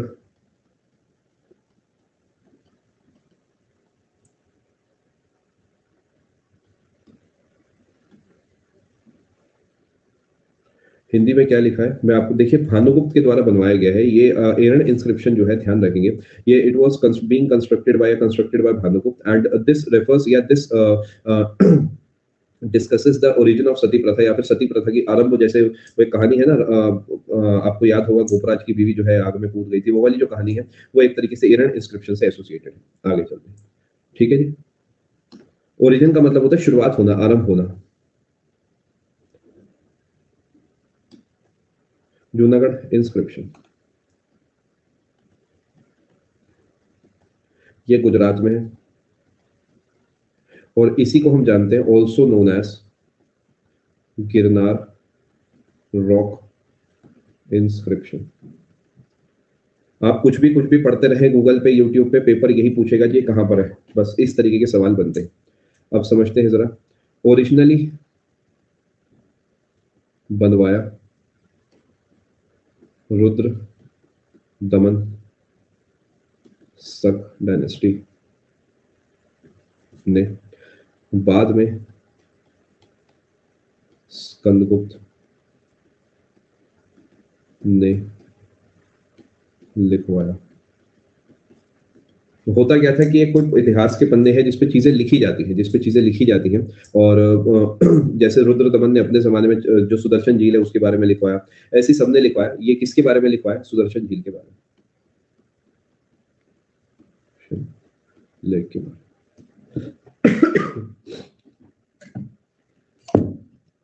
फटाफट नोट करें जी।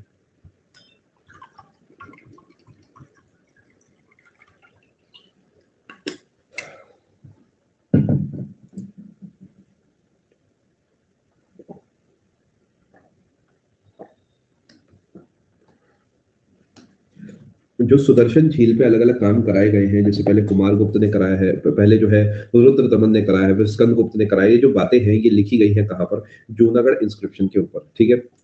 रुद्रदमन ने कोई काम करा, इसने अपना नाम लिखवा दिया। स्कंदगुप्त ने कोई काम कराया, इसने अपना नाम लिखवा दिया। इस तरीके की कहानी है, ठीक है जी? आगे चलते हैं। मुझे ऐसा लगता है हमें कुछ ही मिले हैं। अभी इससे बहुत ज़्यादा दबे हुए होंगे और बहुत सारे ऐसे हैं जो डिस्ट्रॉय हो गए हैं। यानी कुछ ही मिले हैं। ये वो है जैसे कि बहुत ही शॉर्ट में, मतलब अगर इतने होंगे तो इतने ही मिले। मतलब जो लगता है मुझे, क्योंकि बहुत सारा ऐसा कुछ है जो तबाह हो चुका है। पढ़ना तो देखिए हमने अब से शुरू करा है, जब से अंग्रेज आए हैं, अंग्रेज जाने लगे हैं, तब से जो है आर्कियोलॉजिकल सर्वे ऑफ इंडिया तो अभी बना है बेचारा। तो मतलब इससे पहले तो बहुत कुछ आके चला गया होगा। वो कभी नहीं मिल सकता, ये राशि उसी के साथ चला गया। 5वें नंबर पे आता है जी इलाहाबाद पिलर एडिक्ट। ये ओरिजिनली तो आप जानते हैं अशोका का है।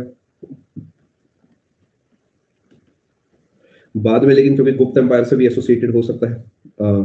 बिल्कुल कह सकते हैं ग्रेट। और बाद में जो है ऑल्सो रिलेटेड टू समुद्रगुप्त।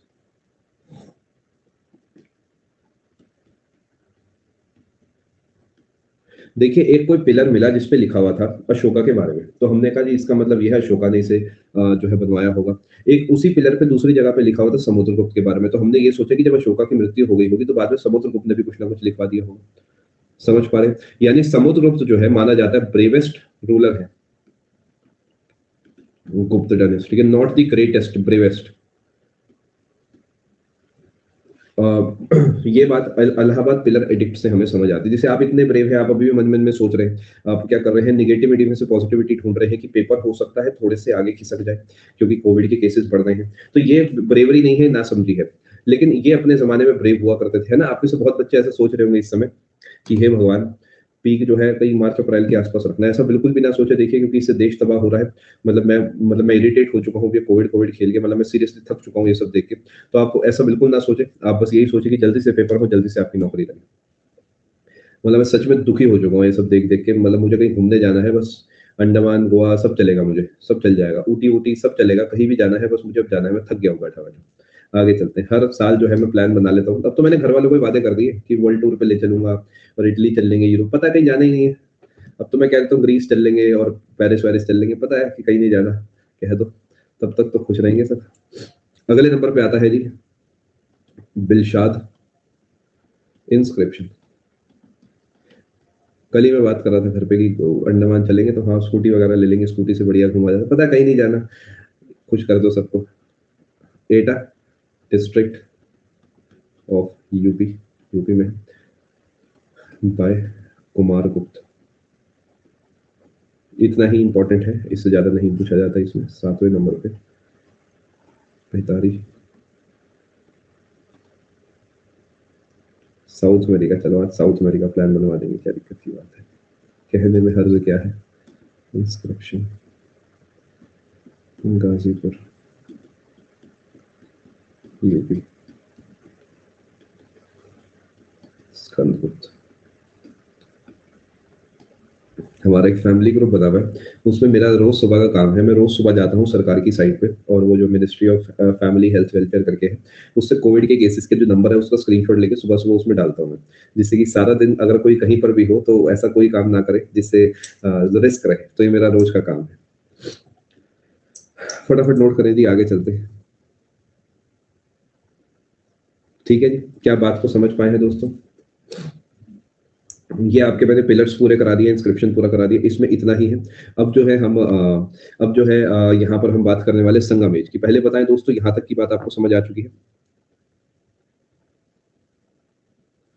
ठीक है, बिल्कुल आएंगे जी, पटना बिल्कुल आएंगे। चलो आप लोग एक काम करें, मुझे 1 मिनट का समय दें, आपको सरकारी ब्रेक जो 1 घंटे के बाद मिलता है वो देता हूँ मैं। और उसके बाद जो है हम जो है संगम एज की बात करते हैं। संगम एज थोड़ा सा भारी टॉपिक होगा, तो तैयार है ना?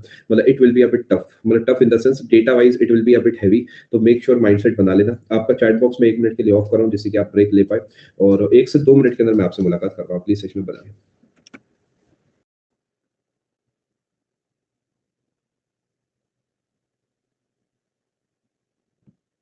एक बार कंफर्म करेंगे आप सभी को आवाज जो है साफ आ रही है? यहाँ से एक बिल्कुल नया टॉपिक हम शुरू कर रहे हैं जिसका किसी से कोई भी कनेक्शन नहीं है, तो एक फ्रेश टॉपिक है। अगर आप अभी-अभी भी आए हैं तो आप यहाँ से कंटिन्यू कर सकते हैं। इनसे सवाल आने के चांसेस थोड़े से कम है, बट अगर सवाल पूछा जाएगा तो थोड़ा-सा भारी पूछा जाएगा। तो अगर आप इसे पढ़ रहे हैं तो इसे अच्छे से पढ़ना, वरना इसे स्किप कर देना। और स्किप करने वाला कोर्स नहीं है, अगर स्किप ही करना था तो फिर इसी को जॉइन करा है ना, तो स्किप अपन लोग नहीं करेंगे, अपनी तरफ से इसे हम पढ़ के ही जाएँगे, ठीक है? मल्टीपल टाइम्स रिवाइज़ करें, काम बन जाएगा। देखो, हेडिंग आप डाल सकते हो संगम एज। संगम एज। अब संगम एज की जगह आपको संगम पीरियड दिखे तो एक ही बात है, कोई फ़र्क नहीं पड़ने वाला। आपको कहीं पर संगम लिटरेचर दिखता है, तो वो भी एक ही बात है। सब एक ही बात है। संगम शब्द जो है, अगर आप वो जानते हैं, संगम शब्द का मतलब होता है मेल, यानी मिलना। संगम होता है संगम का मतलब जहाँ पे 2 चीज़ें मिलती हैं या 3 चीज़ें मिलती हैं, ठीक है जी? एनोटेशन में सब चीज़ें बिल्कुल सीक्वेंस पे रखी गई हैं। इस चीज़ का मैं खास ख्याल रख रहा हूँ इस कोर्स की शुरुआत से, कि एनोटेशन वाली जो पीडीएफ आपको मिले वो बिल्कुल स्मूथली मिले। मतलब इस चीज़ का खास मेरा ख्याल रहता है। चलो, देखिए संगम एज जो है ये क्या है? सबसे पहले इसके बारे में थोड़ी-सी हम बात कर लेते हैं।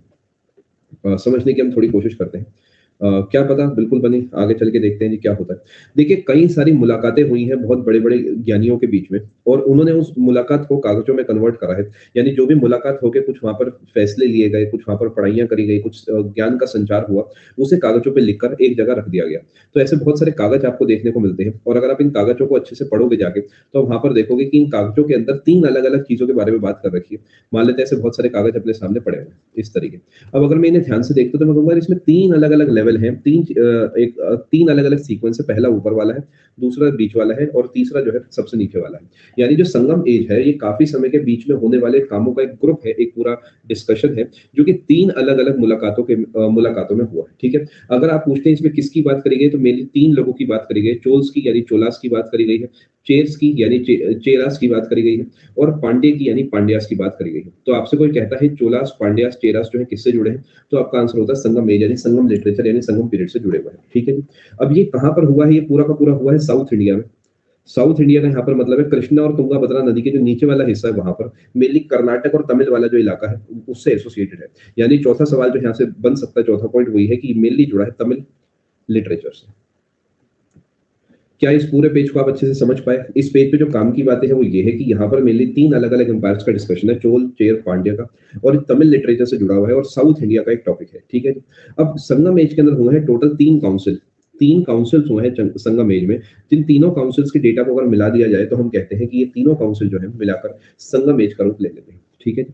क्या बात नहीं, सीक्वेंस वगैरह कुछ नहीं है, 3 अलग-अलग इलाके हैं बस। जैसे कि अगर मैं आपसे बात करता हूँ राम लक्ष्मण परशुराम संवाद, तो उसमें ये नहीं है कि सीक्वेंस में बोले होंगे। इसका मतलब है इन 3 लोगों की बात करी गई होगी हिस्ट्री के चैप्टर नंबर 2 में, जो कि 10वीं क्लास का मेरा ख्याल शायद chapter number 2, I am not very sure, but जहाँ तक मुझे याद है शायद चैप्टर नंबर 2 है। इन एनी केस मतलब मुद्दे की बात ये है कि इन 3 साम्राज्यों के बारे में यहाँ पर बात करी गई होगी। क्या बात समझ पाए? चलिए आगे। चलो, अब पेपर क्या पूछेगा जी? सबसे पहले पहली संगम काउंसिल कहाँ पर हुई? पता है तो 2 नंबर, नहीं पता तो कुछ नहीं हो सकता। तो सबसे पहले हम इसे लिखेंगे। ये आप ध्यान रखेंगे कि जो भी संगम लिटरेचर में काउंसिल्स हुए हैं, चाहे वो पहला काउंसिल हो, चाहे वो दूसरा काउंसिल हो, चाहे वो तीसरा काउंसिल हो, तीनों के तीनों जो है पांड्या रूलर्स के कंट्रोल में हुआ है। यानी अगर आपसे कोई रूलर पूछता है तीसरे का, तो उसका आंसर रहता है पांड्या रूलर। एग्जैक्ट नाम नहीं लिखा हुआ कहीं पर भी, पांड्या रूलर्स के अंडर। कोई आपसे दूसरे का रूलर पूछता है, उसका आंसर भी सेम रहता है, पांड्या रूलर। और आपसे कोई कहता है जी पहले का बताओ, तो पहले का आंसर भी आपका बिल्कुल सेम रहता है कि पहला भी जो हुआ है वो हुआ पांड्या रूलर्स के अंदर। क्या आप बात समझ पाए हैं दोस्तों? मैं उम्मीद कर रहा हूँ आप समझ पाए हैं, ठीक है जी? पहला काउंसिल, दूसरा काउंसिल और तीसरा काउंसिल, तीनों के तीनों जो है वो पांड्य शासकों के कंट्रोल में हुआ है। एग्जैक्ट नाम क्या है वो कहीं पे नहीं लिखा गया। बेटा जहां पर डेटा है वो मैं खुद ही आपको बताते चलता हूँ, जब यहाँ पे डेटा नहीं है तो मैं क्या ही कर सकता हूँ, है ना? पांड्य रूलर्स। कुछ डेटा लेकिन अवेलेबल है, जैसे कि चेयरमैन पहले के अंदर कौन थे? अगर आपसे कोई कहता है चेयरमैन कौन थे, तो इस नाम है, पहले लिख देता हूँ, अगस्त्य ऋषि। ये भी नाम से ज्यादा टाइटल लगता है, बट अगर ऑप्शन में देगा तो आपको यही देगा। और सबसे इंपॉर्टेंट सवाल जो पूछेगा वो है प्लेस, कि कहाँ पे हुआ था जी? मदुरा में हुआ था।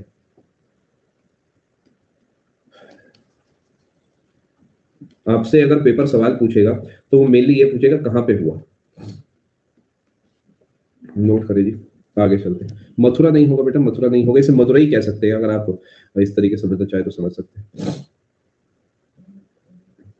अब मैं बताता हूँ कि रूलर के बारे में क्यों नहीं पता। माना जाता है कि इस लिटरेचर को अटेंड करने खुद भगवान आए थे, और बहुत ही बड़े-बड़े संत आए थे, और इसके बारे में कोई भी डेटा अवेलेबल नहीं है। समझ पाए? यानी no literary work is available. इतना पुराना है, इतना अननोन है, लिटरेरी वर्क इज अवेलेबल। बीच में एक स्लाइड है आपकी, जो ये वाली स्लाइड है, इसके बाद आपका पहला पहला पेज है। ठीक है जी। डेट वेट देखो रुपेश, समझना होगा कुछ भी फिक्स नहीं है। ये कागज मिले हैं रुपेश कहीं से जिसपे कुछ लिखा नहीं हुआ, बस उसे पढ़ के हम ये समझ पा रहे हैं कि मदुरई का जिक्र है इसके अंदर और साउथ इंडिया का जिक्र है। डेट वगैरह कुछ नहीं पता किसी को।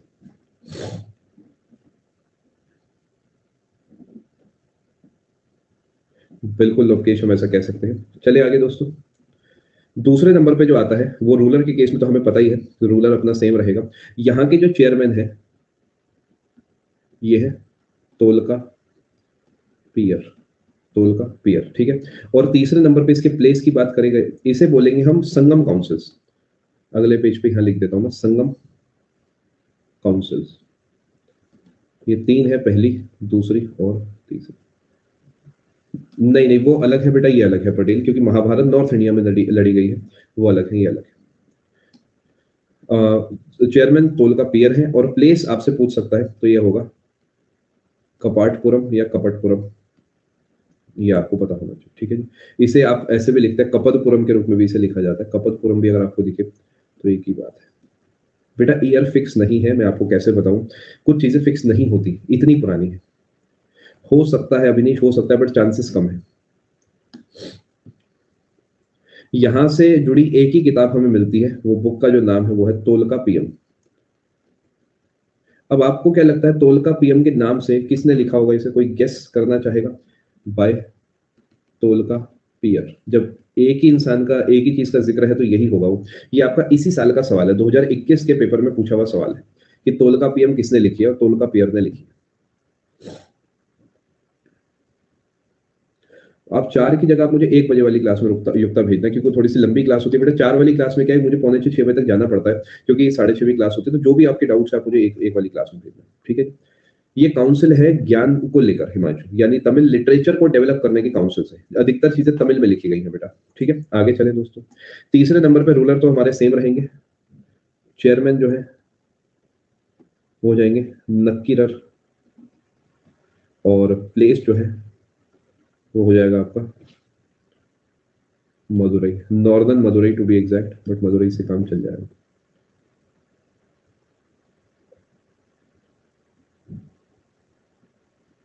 किस चीज का श्वेता, थोड़ा सा एक बार आप मुझे बताएं बेटा, ऐसे क्योंकि टेस्ट स्पेशल में हो सकता है लिया हो, थोड़ा सा आप मुझे बताएं। हिस्ट्री का 85 क्वेश्चन का टेस्ट है सच। आप में से किसी को पता है तो एक बार बताएं, मैं ऐसे रिकॉल नहीं कर पा रहा। अभी ऐसा कोई टेस्ट नहीं लिया बेटा स्पेशल में, वो सिर्फ हिस्ट्री का नहीं था, वो इन जनरल था। क्या आपने तीनों बातें नोट कर ली? वो स्पेशल की जो सुबह क्लासेस होती है उसमें लेता था मैं जनरली टेस्ट पिछले महीने में। जी हाँ, पहले और तीसरे का प्लेस सेम है। चले आगे दोस्तों, आपने तीनों बातें नोट कर ली, समझने की कोशिश करते हैं। संगम लिटरेचर से जुड़ी जो है कुछ चीजें इंपॉर्टेंट है, आपको पता होने चाहिए। ठीक है जी। सबसे पहले संगम लिटरेचर, थोड़ा सा फोकस आप ज्यादा करेंगे तो अच्छा रहेगा। कुछ किताबें लिखी गई है तमिल ग्रामर से जुड़ी। पिताजी पेपर मुश्किल सवाल पूछेगा यहां से। पहली है अलंकार, आप ऐसा कह सकते हैं अलंकार शास्त्र जो है की किताब लिखी गई है। किताबें तो कई सारी हैं, सारी एक साथ लिखूंगा। हो जाएगा बेटा, हो जाएगा, पहले आप पढ़ाई करें, क्योंकि जब तक टॉपिक पूरे नहीं होंगे तब तक और कुछ नहीं आ सकता। इसका नाम है तोलका पीएम। क्या समझ पा रहे हैं? यानी कोई आपसे कहता है तोलका पीएम किस चीज से जुड़ी है, तो संगम लिटरेचर से जुड़ी है। कौन सी चीज की किताब है? जो तमिल ग्रामर की किताब है, अलंकार शास्त्र की किताब है। अलंकार शास्त्र ग्रामर का ही हिस्सा रहता है, तो आपको कुछ भी ऑप्शंस में देखने को मिल सकता है। बाय तोलका पीएम है, बिल्कुल आप सही कह रहे हैं। ठीक है जी, क्या यहां तक आप बात समझ पाए हैं दोस्तों?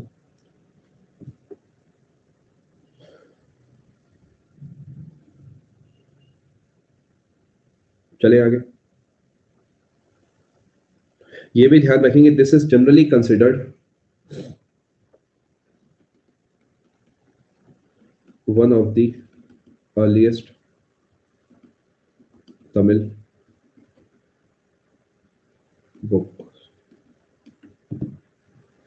बिल्कुल, आज भी होते हैं। देखिए वियर्ड नहीं होता, हमारी ज़ुबान को आदत नहीं होती बोलने की। मुझे पूरा ऐसा लगता है कि साउथ इंडिया का कोई अगर बच्चा वेस्टर्न क्लास में नहीं होगा, बिकॉज़ हिंदी समझने में साउथ के बच्चों को थोड़ी दिक्कत होती है। बट डेफिनिटली वो इसे बहुत अलग तरीके प्रोनाउंस करेगा। मैं तो इसे इंग्लिश और हिंदी के तरीके प्रोनाउंस कर रहा हूँ, तोल का पीएम, तोल का पेयर। साउथ की प्रोनाउंसिएशन पूरे तरीके अलग होते हैं। नॉर्थ वाले जो लोग हैं पूरे तरीके गलत-सलत बोलते रहते हैं, but this is the way it is, क्योंकि हम जनरली किताबें पढ़ के बड़े हुए हैं, तो किताब प्रोनाउंसिएशन तो सिखाती नहीं, तो क्या कर सकते हैं। अच्छा, आप केरला से, बहुत बढ़िया। चलिए दोस्तों आगे। अच्छा, ठीक है।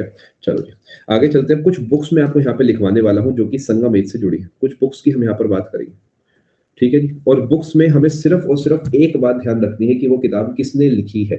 सिर्फ़ इतनी सी बात ध्यान रखनी है।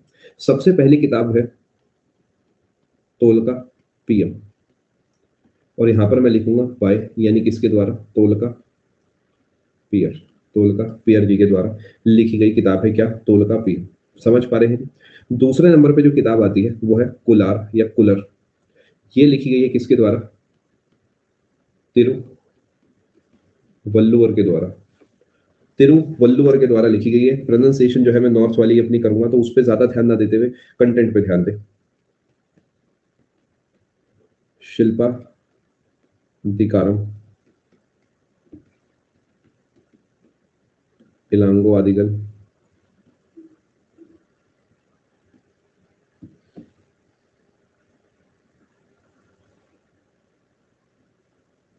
इसमें इलांगो की स्पेलिंग आपको ई भी दिख सकता है, कोई खास फ़र्क नहीं पड़ने वाला है। इलांगो भी आपको दिख सकता है। और ये शिल्पाधिकारम जो मैंने लिखा है, इसे आप इस तरीके भी लिख सकते हैं। शिल्पा थी कारम। समझ पा रहे हैं? यानी दोनों बातें एक ही हैं, आपको थोड़ा-सा ऑप्शन से खेलना पड़ेगा। बेटा क्लास नंबर 1 से प्रशांत आप स्टार्ट करें, और मेरे हिसाब से वही बेस्ट रहेगा। थोड़ा-सा लंबा कोर्स है, आप स्पीड में पढ़ें, और जो है आप चाहे तो जो है सिर्फ़ एनोटेशन से पढ़ सकते हैं पीडीएफ्स को डाउनलोड करके सेशन खत्म होने के बाद। यानी चाहे तो अपने नोट्स बनाएँ, अगर आप अभी अप्रैल में पेपर देने वाले हैं, अगर आप आगे चल के पेपर देंगे उस केस में आप जो है अच्छे से पढ़ें और पीडीएफ को डाउनलोड करें। ठीक है जी? चलिए आगे दोस्तों। इसी बात पे क्वेश्चन टैब आपको बंद कर देता हूँ मैं। ठीक है जी? आगे चलते हैं जी। अगले नंबर पे आता है चौथी किताब, मनी मेघलई या मणि मेखलई, जैसे भी आप कहना चाहें। मणि मेखलई एक ही बात है जी, कोई फ़र्क नहीं है। ये लिखी गई है सितलई सतनार सतनार सितलई सतनार के द्वारा लिखी गई है। अब यहाँ पर आता है आपके अंदर कितना दम है। हम इधर-उधर की बातें तो कर लेते हैं, कुछ भी पढ़ लेंगे। But generally speaking maximum cases में जब ये टॉपिक्स पढ़ाए जाते हैं, तो बच्चा चुटकुले मारने लगता है। वो अब मतलब पता नहीं क्या करने लगता है। वो इस चीज़ को भूल जाता है कि उसके सपने क्या है। जैसे ही वो मुश्किल कंटेंट देखता है, वो पगला जाता है, आपस में बातें करने लगता है। ऐसे स्कूल में भी होता था, ऐसे ही ट्यूशन सेंटर में होता था कि जब भारी टॉपिक्स होता तो बच्चे आपस में दोस्त बन जाते थे और फालतू बातें करने लगते थे, और उसी की वजह से जो है उनका सिलेक्शन नहीं हो पाता था। अब ये डेटा मुश्किल है, बच्चा इसे याद करने की जगह वो सिंपली गिव अप कर रहा है। तो ये बता रहा है मैं तो इस मिट्टी का बना हूँ, जिस मिट्टी में कुछ है ही नहीं।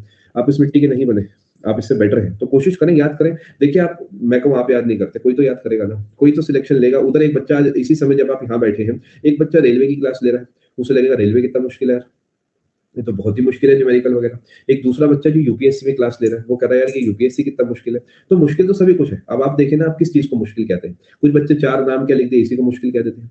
आगे चलते हैं जी। अगले नंबर पे आता है जी, यहाँ पर 1 2 3 4 हो गए ना, 5 परित्र पप्तु description of bravery of chair rulers।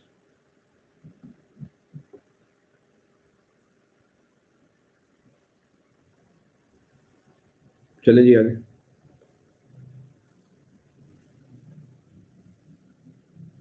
हर चीज का बेटा डेटा नहीं है मेरे दोस्तों,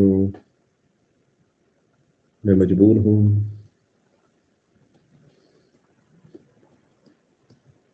एत्तू तो गई, या एत्तू तो के, जैसे भी आप इसे कहना चाहो। 8 तमिल सॉन्ग्स। सॉन्ग्स की जगह वर्क भी कह सकते हैं। ठीक है जी।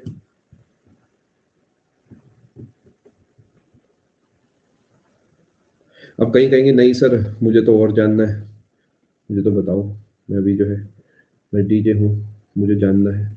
लो भैया,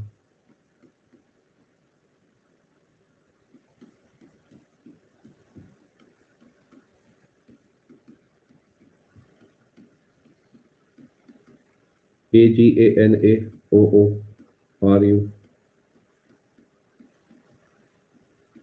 पुराननोरू, कुरुंतुवई,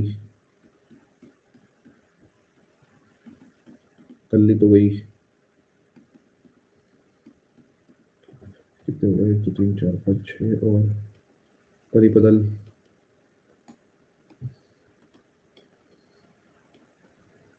और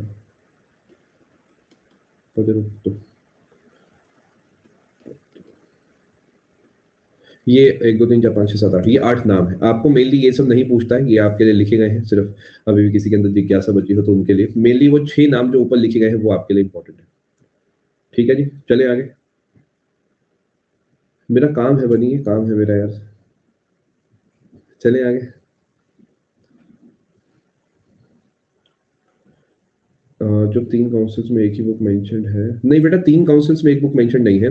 सबसे पहले काउंसिल के अंदर तो कुछ भी मेंशन्ड नहीं है, दूसरे में तोल का पीएम है, तीसरे का डेटा काफी सारा अवेलेबल है, और ये जो तीसरा है इसको ही मिलाकर अगर हम किताब की बात करते हैं तो टोटल 6 किताबें हमारी बन जाती है, तो 6 में से 5 आप तीसरे से एसोसिएट कर सकते हैं।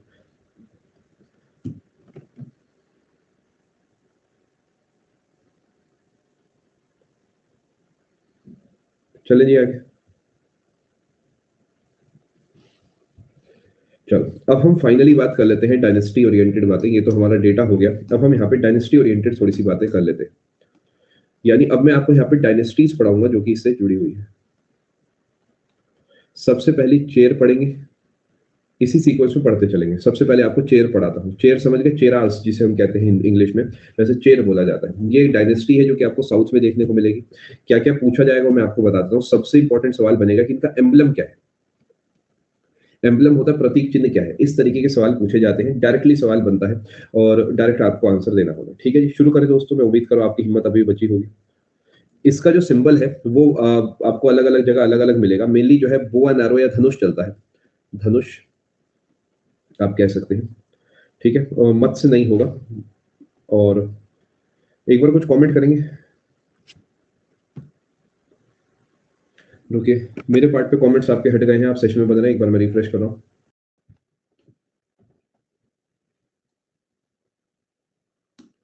एक बार कंफर्म करें प्लीज। अब आपके कमेंट्स मुझे दिख रहे हैं। चलो चलते हैं जी आगे। अब एम्बलम में मैं धनुष भी लिख सकता हूँ, क्या इसकी जगह मैं बो एंड एरो लिख सकता हूँ? क्योंकि अंग्रेजी वालों को बो एंड एरो पता होना चाहिए कि बो एंड एरो देगा, ऑब्वियसली एक ही बात है, तो दोनों में से कुछ भी दिखे वो सही है। ठीक है, इनका जो धनुष है या बो एंड एरो है, इनका एम्बलम था। सबसे इंपॉर्टेंट सवाल तो यहाँ से यही पूछा जाता है। ठीक है, अब आपसे कोई कहता है जी इसके रूलर कौन थे, एग्जैक्ट नॉलेज तो बहुत ज्यादा नहीं है लोगों को इसके बारे में, बट फिर भी जो माने जाते हैं फर्स्ट रूलर जो है वो माने जाते हैं उदयन जेरल, उदयन जेराल या उदयन जरल माने जाते हैं। ठीक है, और कुछ रूलर्स अगर मैं आपको बताऊं तो फेमस रूलर की अगर आप बात करते हैं यहाँ पर, तो फेमस कौन है जी, वो है नेदुन जरल आदान। ठीक है जी, इसी तरीके जो ग्रेटेस्ट की बात है अर्पिता, जैसे आपने लिखे ग्रेटेस्ट रूलर, अगर आपसे कोई कहता है, सटीक डेटा चलता है इसमें, इधर उधर का कुछ नहीं है, वो है सेंगुट्टवन। और सेंगुट्टवन ही है जिन्हें हम लाल चेर के नाम से जानते हैं। ये है जी आपके पेपर का सवाल। लाल चेर के नाम से कौन जाना जाता है? सेंगुट्टवन जाने जाते हैं, ये आप ध्यान रखें। पेपर का सबसे इंपॉर्टेंट सवाल इस पेज से यही है, एम्बलम के बाद। ठीक है, इसके लिए आपको ये पता होना चाहिए कि जो नेदुन जलाल अदान है, इन्होंने, इनका एक टाइटल था, यानी इन्हें इस नाम से जाना जाता था, वो था, पहले लिख देता हूं।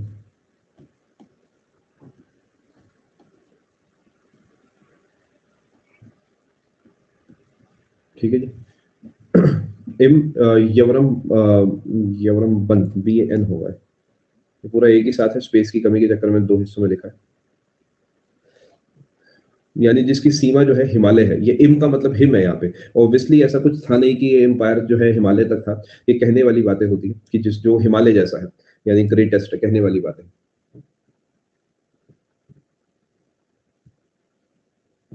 फेमस रूलर लिख दो, ठीक है जी, रूलर लिख देता हूँ।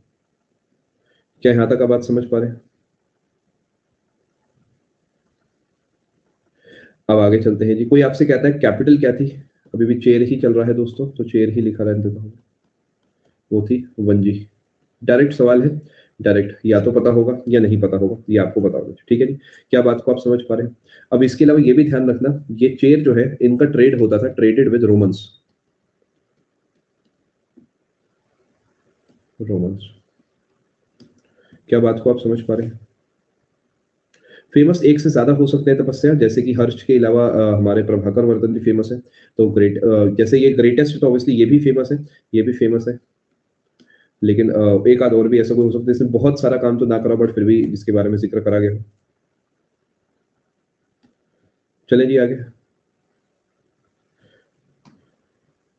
वनजी बोला जाता है हिमांशु, वनजी, VANJI।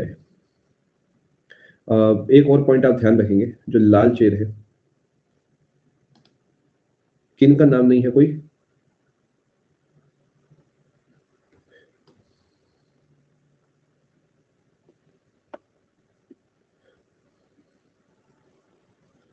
रुकिए जरा, सेंगुट्टवन, याद है सेंगुट्टवन? सेंगुट्टवन जो है एस्टैब्लिश्ड या इंट्रोड्यूस्ड, थोड़ा आज मैं भाषा पे ज्यादा ध्यान दे रहा हूँ। नहीं बेटा, ये सब कुछ केरल वाले इलाके का है स्टूडियस। क्या हो गया आज?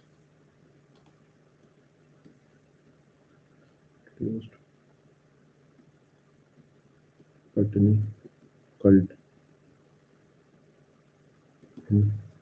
तमिलनाडु, ठीक है। पटनी कल्ट क्या है? एक तरीके से आप कहेंगे एक भगवान का इंट्रोडक्शन करा, एक तरीके का इंट्रोडक्शन करा, एक जीवन का इंट्रोडक्शन करा। और ये जो है पटनी कल्ट के जो लोग हैं, ये कहते थे कि जो इनकी गॉडेस है उनका नाम है गंदागी। ये आपको पता होना चाहिए, ठीक है जी। समझ पा रहे हैं बात को? CW लग रहा है, मैं देख लेता हूँ कहाँ पर है, ठीक है। क्या बात को समझ पा रहे हैं? ये जो है गॉडेस होती थी चैस्टिटी की। चैस्टिटी का मतलब होता है शुद्धता। ये पेपर आपसे डायरेक्ट सवाल बनाता है, देखिए बार बार पूछा जाता है, ध्यान रखेंगे आप। गॉडेस ऑफ चैस्टिटी यानी शुद्धता।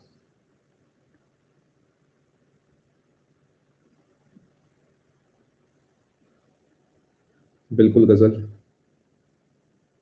पटनी कल्ट, एक देखिए होता क्या है कि काफी बार क्या होता है, जो राजा होता है वो धार्मिक तौर पे भी एक्टिव होता है, और वो क्या करता है, जैसे कि आपने सुना होगा अकबर ने जो है एक नए धर्म की स्थापना कर दी, या मतलब इस तरीके के काम जो है होते रहते हैं। तो यहाँ पर जो सिंगुट्टवन है, इसने पटनी कल्ट जो है उसे इंट्रोड्यूस कराया। यानी पटनी कल्ट वो लोग हो गए, या फिर वो चीज, वो एक ग्रुप ऑफ इंडिविजुअल हो गया जो कि कन्नगी को कन्नगी देवी के नाम से जानते हैं, और ये गॉडेस ऑफ चैस्टिटी हुआ करती थी, शुद्धता की देवी हुआ करती थी, ठीक है जी। आगे चले दोस्तों, देखिए यहाँ पर इतना ही डेटा है, इतना ही डेटा है यहाँ पर। ऐसा नहीं है कि यहाँ पर बहुत सारा डेटा है, आप समझ जाएंगे जब आप कुछ किताबें वगैरह पढ़ेंगे, तो यहाँ पर डेटा ही इतना है जी हाँ। शुगर केन कल्टीवेशन भी इनसे ही जुड़ा है, माना जाता है कि यही वो थे जो मतलब जिन्होंने शुगर केन कल्टीवेशन की शुरुआत करी। शुगर केन कल्टीवेशन भी जुड़ा है, और साथ में आपको ये भी पता होना चाहिए कि यही वो है जो कि जिन्होंने बेसिकली एक एम्बेसडर भेजा था, सेंट एम्बेसडर, जिक्र कोई नहीं है नाम वाम का, टू चाइना। कौन था क्या था कुछ नहीं पता, बस ये है कि एम्बेसडर भेजा गया था चाइना। चाइना से, चाइना की एम्बेसी आप कहेंगे यहाँ थी, या इनकी एम्बेसी चाइना में थी, जैसे भी आप कह सकते हैं, ठीक है जी।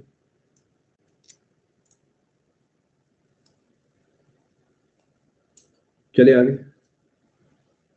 3rd century BC to 3rd century AD सतोशी। जी हाँ अर्पिता, ये जो है सिंगुट्टवन ने भेजा था, ठीक है। बेटा आपको जितना मैं बता रहा हूं, अगर आपको इसमें से आधा भी समझ आ गया ना, तो पेपर में काम बन जाएगा, चिंता मत करो। अपनी तरफ से मैक्सिमम सीखो, मैं भी मैक्सिमम सिखाता हूं, बट विश्वास मानो इस समय मैं SSC से ऊपर ही पढ़ा रहा हूं आपको। विश्वास ना हो तो किसी और कैटेगरी की स्पेशल लगा के देख लेना, इस टॉपिक की यूट्यूब देख लेना, बड़े से बड़ा चैनल देख लेना, बड़ी से बड़ी किताब पढ़ लेना, समझ जाओगे आप, ठीक है। देखना कभी कभार ऐसा मन में लगता है तो देखा करो, उससे आप समझ आ जाएगा कि हाँ भाई जो कंटेंट दिया जाता है वो क्या दिया जाता है। चोल्स की बात थोड़ी सी हम करते हैं, इनका एम्बलम क्या है? ये है टाइगर। ये सबसे इंपॉर्टेंट सवाल यही बनता है जी, ध्यान रखेंगे। और जो इनका किंगडम है, यानी चोलास का जो किंगडम है, उसे कहा जाता था क्या? चोला मंडलम। बहुत बहुत शुक्रिया आपका।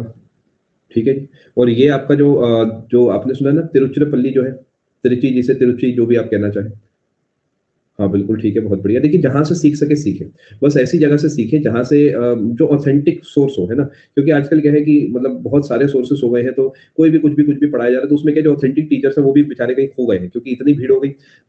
आप देखेंगे तो वो टीचर ढूँढना ही अपने आप में बहुत बड़ी बात हो गई है। क्योंकि सिंपली क्या है, बहुत सारे ऐसे बड़े टीचर्स हैं जो आपको कहीं दिखेंगे ही नहीं, जो अपना कोई प्रमोशन वगैरह कुछ भी नहीं करते, क्योंकि उन्हें पता है this is not the right way. मतलब यही तरीका है काम करने का कि ज़्यादा शोर नहीं करना, चुपचाप पढ़ाते रहो, और जो बच्चा समझदार है वो पढ़ के सिलेक्शन ले लेगा, और बाकी जो है घूमते रहेंगे इधर-उधर। चलो, चोलास जो है ये एम्ब्लम किंगडम ये सब मैंने आपको बता दिया है। ये रीजन जो है अपना ये वाला है।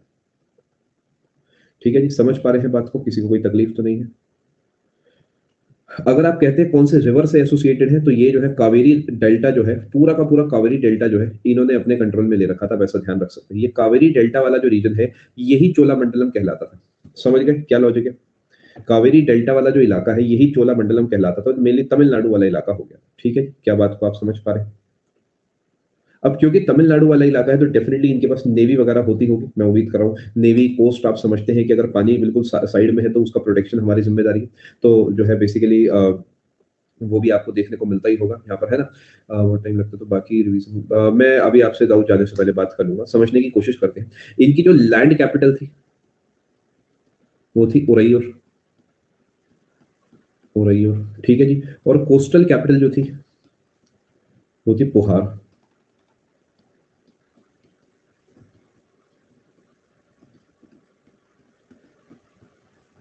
पुहार जो है आपका कावेरीपट्टनम नाम की जगह, कावेरीपट्टनम सुना होगा आपने, ये वही है। आप नए हैं, आपका स्वागत है। ठीक है जी, क्या बात को आप समझ पा रहे हैं? और पुहार नाम की जो जगह है, इसके बारे में थोड़ा सा आप ध्यान रखेंगे, आपको तमिलनाडु में देखने को मिलती है। और ये फाउंडेड बाय या एस्टैब्लिश्ड बाय करिकल।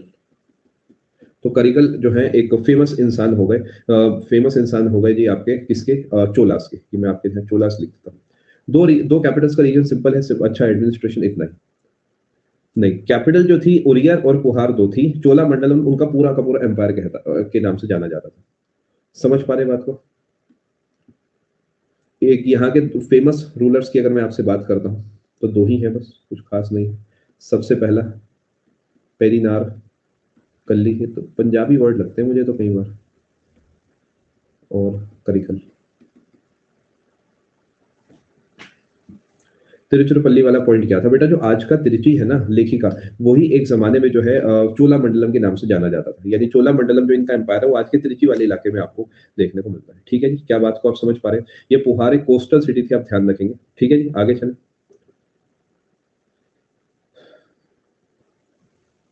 बिल्कुल, नपदी गिल्ली, सवेरे अम्बरसर, शामी दिल्ली।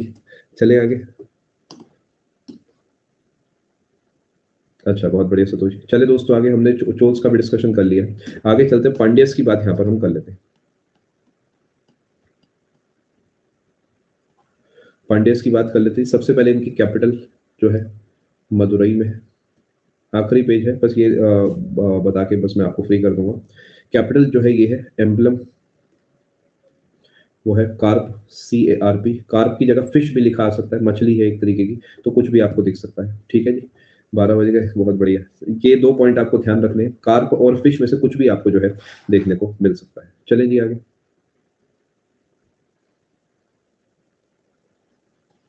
मेन पोर्ट जो इनका है वो है कोरकई, और ये था famous for pearls. Pearl trade के लिए बहुत ज्यादा फेमस था, ध्यान रखेंगे आप इसे। पहले मैं आपको वीडियो देखा, सही बात है। ये तारीफ है बुराई है, दोनों मैं इसे तारीफ के फॉर्म में ले लेता हूँ। पढ़ाने वाला टीचर ही ना वो चाहिए जो सर पे तेल लगा के बैठा हो, बहुत सारा साइड की मांग उसने बढ़िया सी कर रखी हो, दाढ़ी वाड़ी तो हो ही ना, बिल्कुल सिंपल सा दिखता हो, और हंसी मजाक करने वाला टीचर तो हो ही नहीं सकता। देखिए, खुश रह के भी जिंदगी चल सकती है, और बिना टेंशन लिए भी बढ़िया से पढ़ाया जा सकता है। आगे चलते हैं जी। ठीक है जी, क्या यहाँ तक आप बात समझ पाए? एम्बलम मैंने आपको बता दिया। और ये जो पूरा जिक्र है ना कि पर्ल्स के लिए फेमस था, ऐसा वैसा, ये जितनी बातें हैं, ये पता है किसने डिस्क्राइब करा था? मेगास्थेनिस भाई ने, देख रहे हो जरा इसकी ये मजाल, मेगास्थेनिस ने काफी कुछ लिखा है पांड्यस के बारे में अपनी किताबों में। मतलब कहाँ से कहाँ पहुंच गया है ये इंसान। ठीक है जी, क्या यहाँ तक आप बात समझ पा रहे हैं? कुछ इंपॉर्टेंट रूलर्स,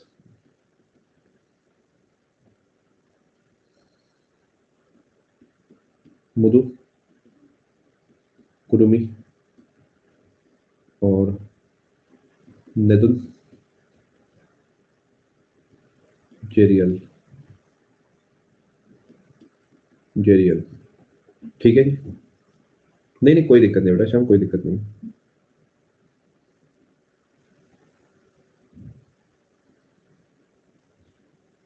अब देखिए जैसे ये बात है कि यहाँ पर विधवाओं के साथ बदसलूकी करी जाती थी, क्या ये लाइन हमारे काम की है? सुनने में दुख होगा, अच्छा लगेगा, बट क्या काम की है? नहीं काम की है। तो इसका डिस्कशन हम यहाँ पे नहीं करेंगे ना, कि सती प्रथा हो जाती थी, फिर भी अगर कोई बच जाता था तो उसके साथ बदसलूकी करी जाती थी, सोशली बॉयकॉट करा जाता है। These points are not important. Megasthenes ने डिस्क्राइब करा है अपनी किताब में, described pearl trade of Pandyas. ठीक है जी, ठीक है। यू और वी में ये जितने हैं सबके सब यू हैं, तो मैं सही से बना देता हूँ। मेरी राइटिंग जो है समय के साथ साथ बिगड़ती जा रही है, लोगों की बढ़िया होती है। मेरी राइटिंग पहले बहुत अच्छी हुआ करती थी, बचपन में मुझे याद है, मुझे स्कूल में शायद मैं 5वीं छठी में होऊंगा, मुझे अपनी क्लास में थर्ड आया था मैं राइटिंग कंपटीशन में। That was the first and the last time जब कुछ साफ सुथरा लिखा होगा मैंने। मैं घर वालों को कहता हूँ तो मम्मी इस बात को नहीं मानती, मैं उन्हें कहता हूँ मेरी राइटिंग बहुत गंदी हो गई, वो कहते नहीं बेटा, शुरू से ही जो है थोड़ा राइटिंग के मामले में आपका हाथ तंग है। चलें आगे खैर, लेकिन फायदा है इसमें, जिसके लिए चिट्ठी लिखो वही वही पढ़ पाता है, तो इसमें थोड़ा सुकून रहता है। खैर चलिए आगे। चलो देखिए, अब यहाँ पर एक छोटा सा पॉइंट बता के मैं आपको फ्री करूंगा। वो पॉइंट ये है कि हम जब कल मिलेंगे ना, हम फिर से बात करेंगे चोलास की। लेकिन ये चोला एम्पायर वो चोला एम्पायर नहीं है, ये एक और चोला एम्पायर है जो कि 9th सेंचुरी वाला चोला एम्पायर है। ठीक है, तो ये कंफ्यूज मत होना, अभी हमने चोल्स के बारे में पढ़ लिया है। अब हम जो है आने वाले समय में, आपने सुना है ना राजेंद्र प्रथम, राजेंद्र द्वितीय, विजयालय, आदित्य, ये जितने नाम है ये सब हम पढ़ेंगे आने वाले सेशन में। ठीक है जी, क्या बात को आप समझ पा रहे हैं? मेरे घर वाले मेरी क्लास नहीं देखते, कोई एसएससी की तैयारी नहीं कर रहा उनमें से, तो वो सब नहीं देखते हैं मेरी क्लास, तभी जो है मैं बिंदास बातें करता हूँ आप लोगों से। चलो खैर, उन पे अनअकैडमी प्लस का प्लान भी नहीं है, अगर ये भी एक रीजन हो सकता है। चलो खैर, मैं उम्मीद कर रहा हूँ आप सभी को सेशन में मजा आया होगा, आप सबको सीखने को मिला होगा। देखिए तो बहुत बढ़िया, इतना आप सीखते चले। अब आपके साथ में 1 बजे मुलाकात करूंगा, 1 से 3 ज्योग्राफी होगी और 4 से लेकर 6 बजे हमारी केमिस्ट्री क्लास होगी, 6:30 बजे हमारी जो है स्पेशल क्लास होगी। ठीक है जी, जो जाना चाहे जा सकता है, आने के लिए बहुत बहुत शुक्रिया। मैं सिर्फ आपके डाउट्स देखूंगा, जिसके डाउट्स नहीं है वो जाए आराम करे, अपनी तबियत का ख्याल रखें। और जो नई फिगर है कोरोना के केसेस के 1.79 लाख है, मैंने अभी जो ब्रेक आपको दिया था उसके अंदर यही काम करा है। और प्लीज बच के रहें, आप में से कोई भी ऐसा ना हो जो बीमार पड़े, मैं ऐसी कामना करता हूँ ऊपर वाले से, आपका परिवार भी स्वस्थ रहे। और प्लीज बच के रहें, क्योंकि देखिए छोटी सी दिक्कत हो जाती है तब भी इतना मूड खराब होता है ना, तो परिवार को बचा के रखिए। क्योंकि देखिए आपको कुछ होगा तो आपको इतना दुख नहीं होगा, आपके परिवार में कोई आपकी वजह से बीमार हो गया ना, तो that would be very bad, बहुत बुरा फील होगा आपको, है ना। प्लीज बच के रहें, उन्हें भी बचा के रखिए, आप ख्याल रखिए अपना। चलो आपके डाउट सब मैं देख रहा हूँ, जो जाना चाहे जा सकता है, आने के लिए बहुत बहुत धन्यवाद।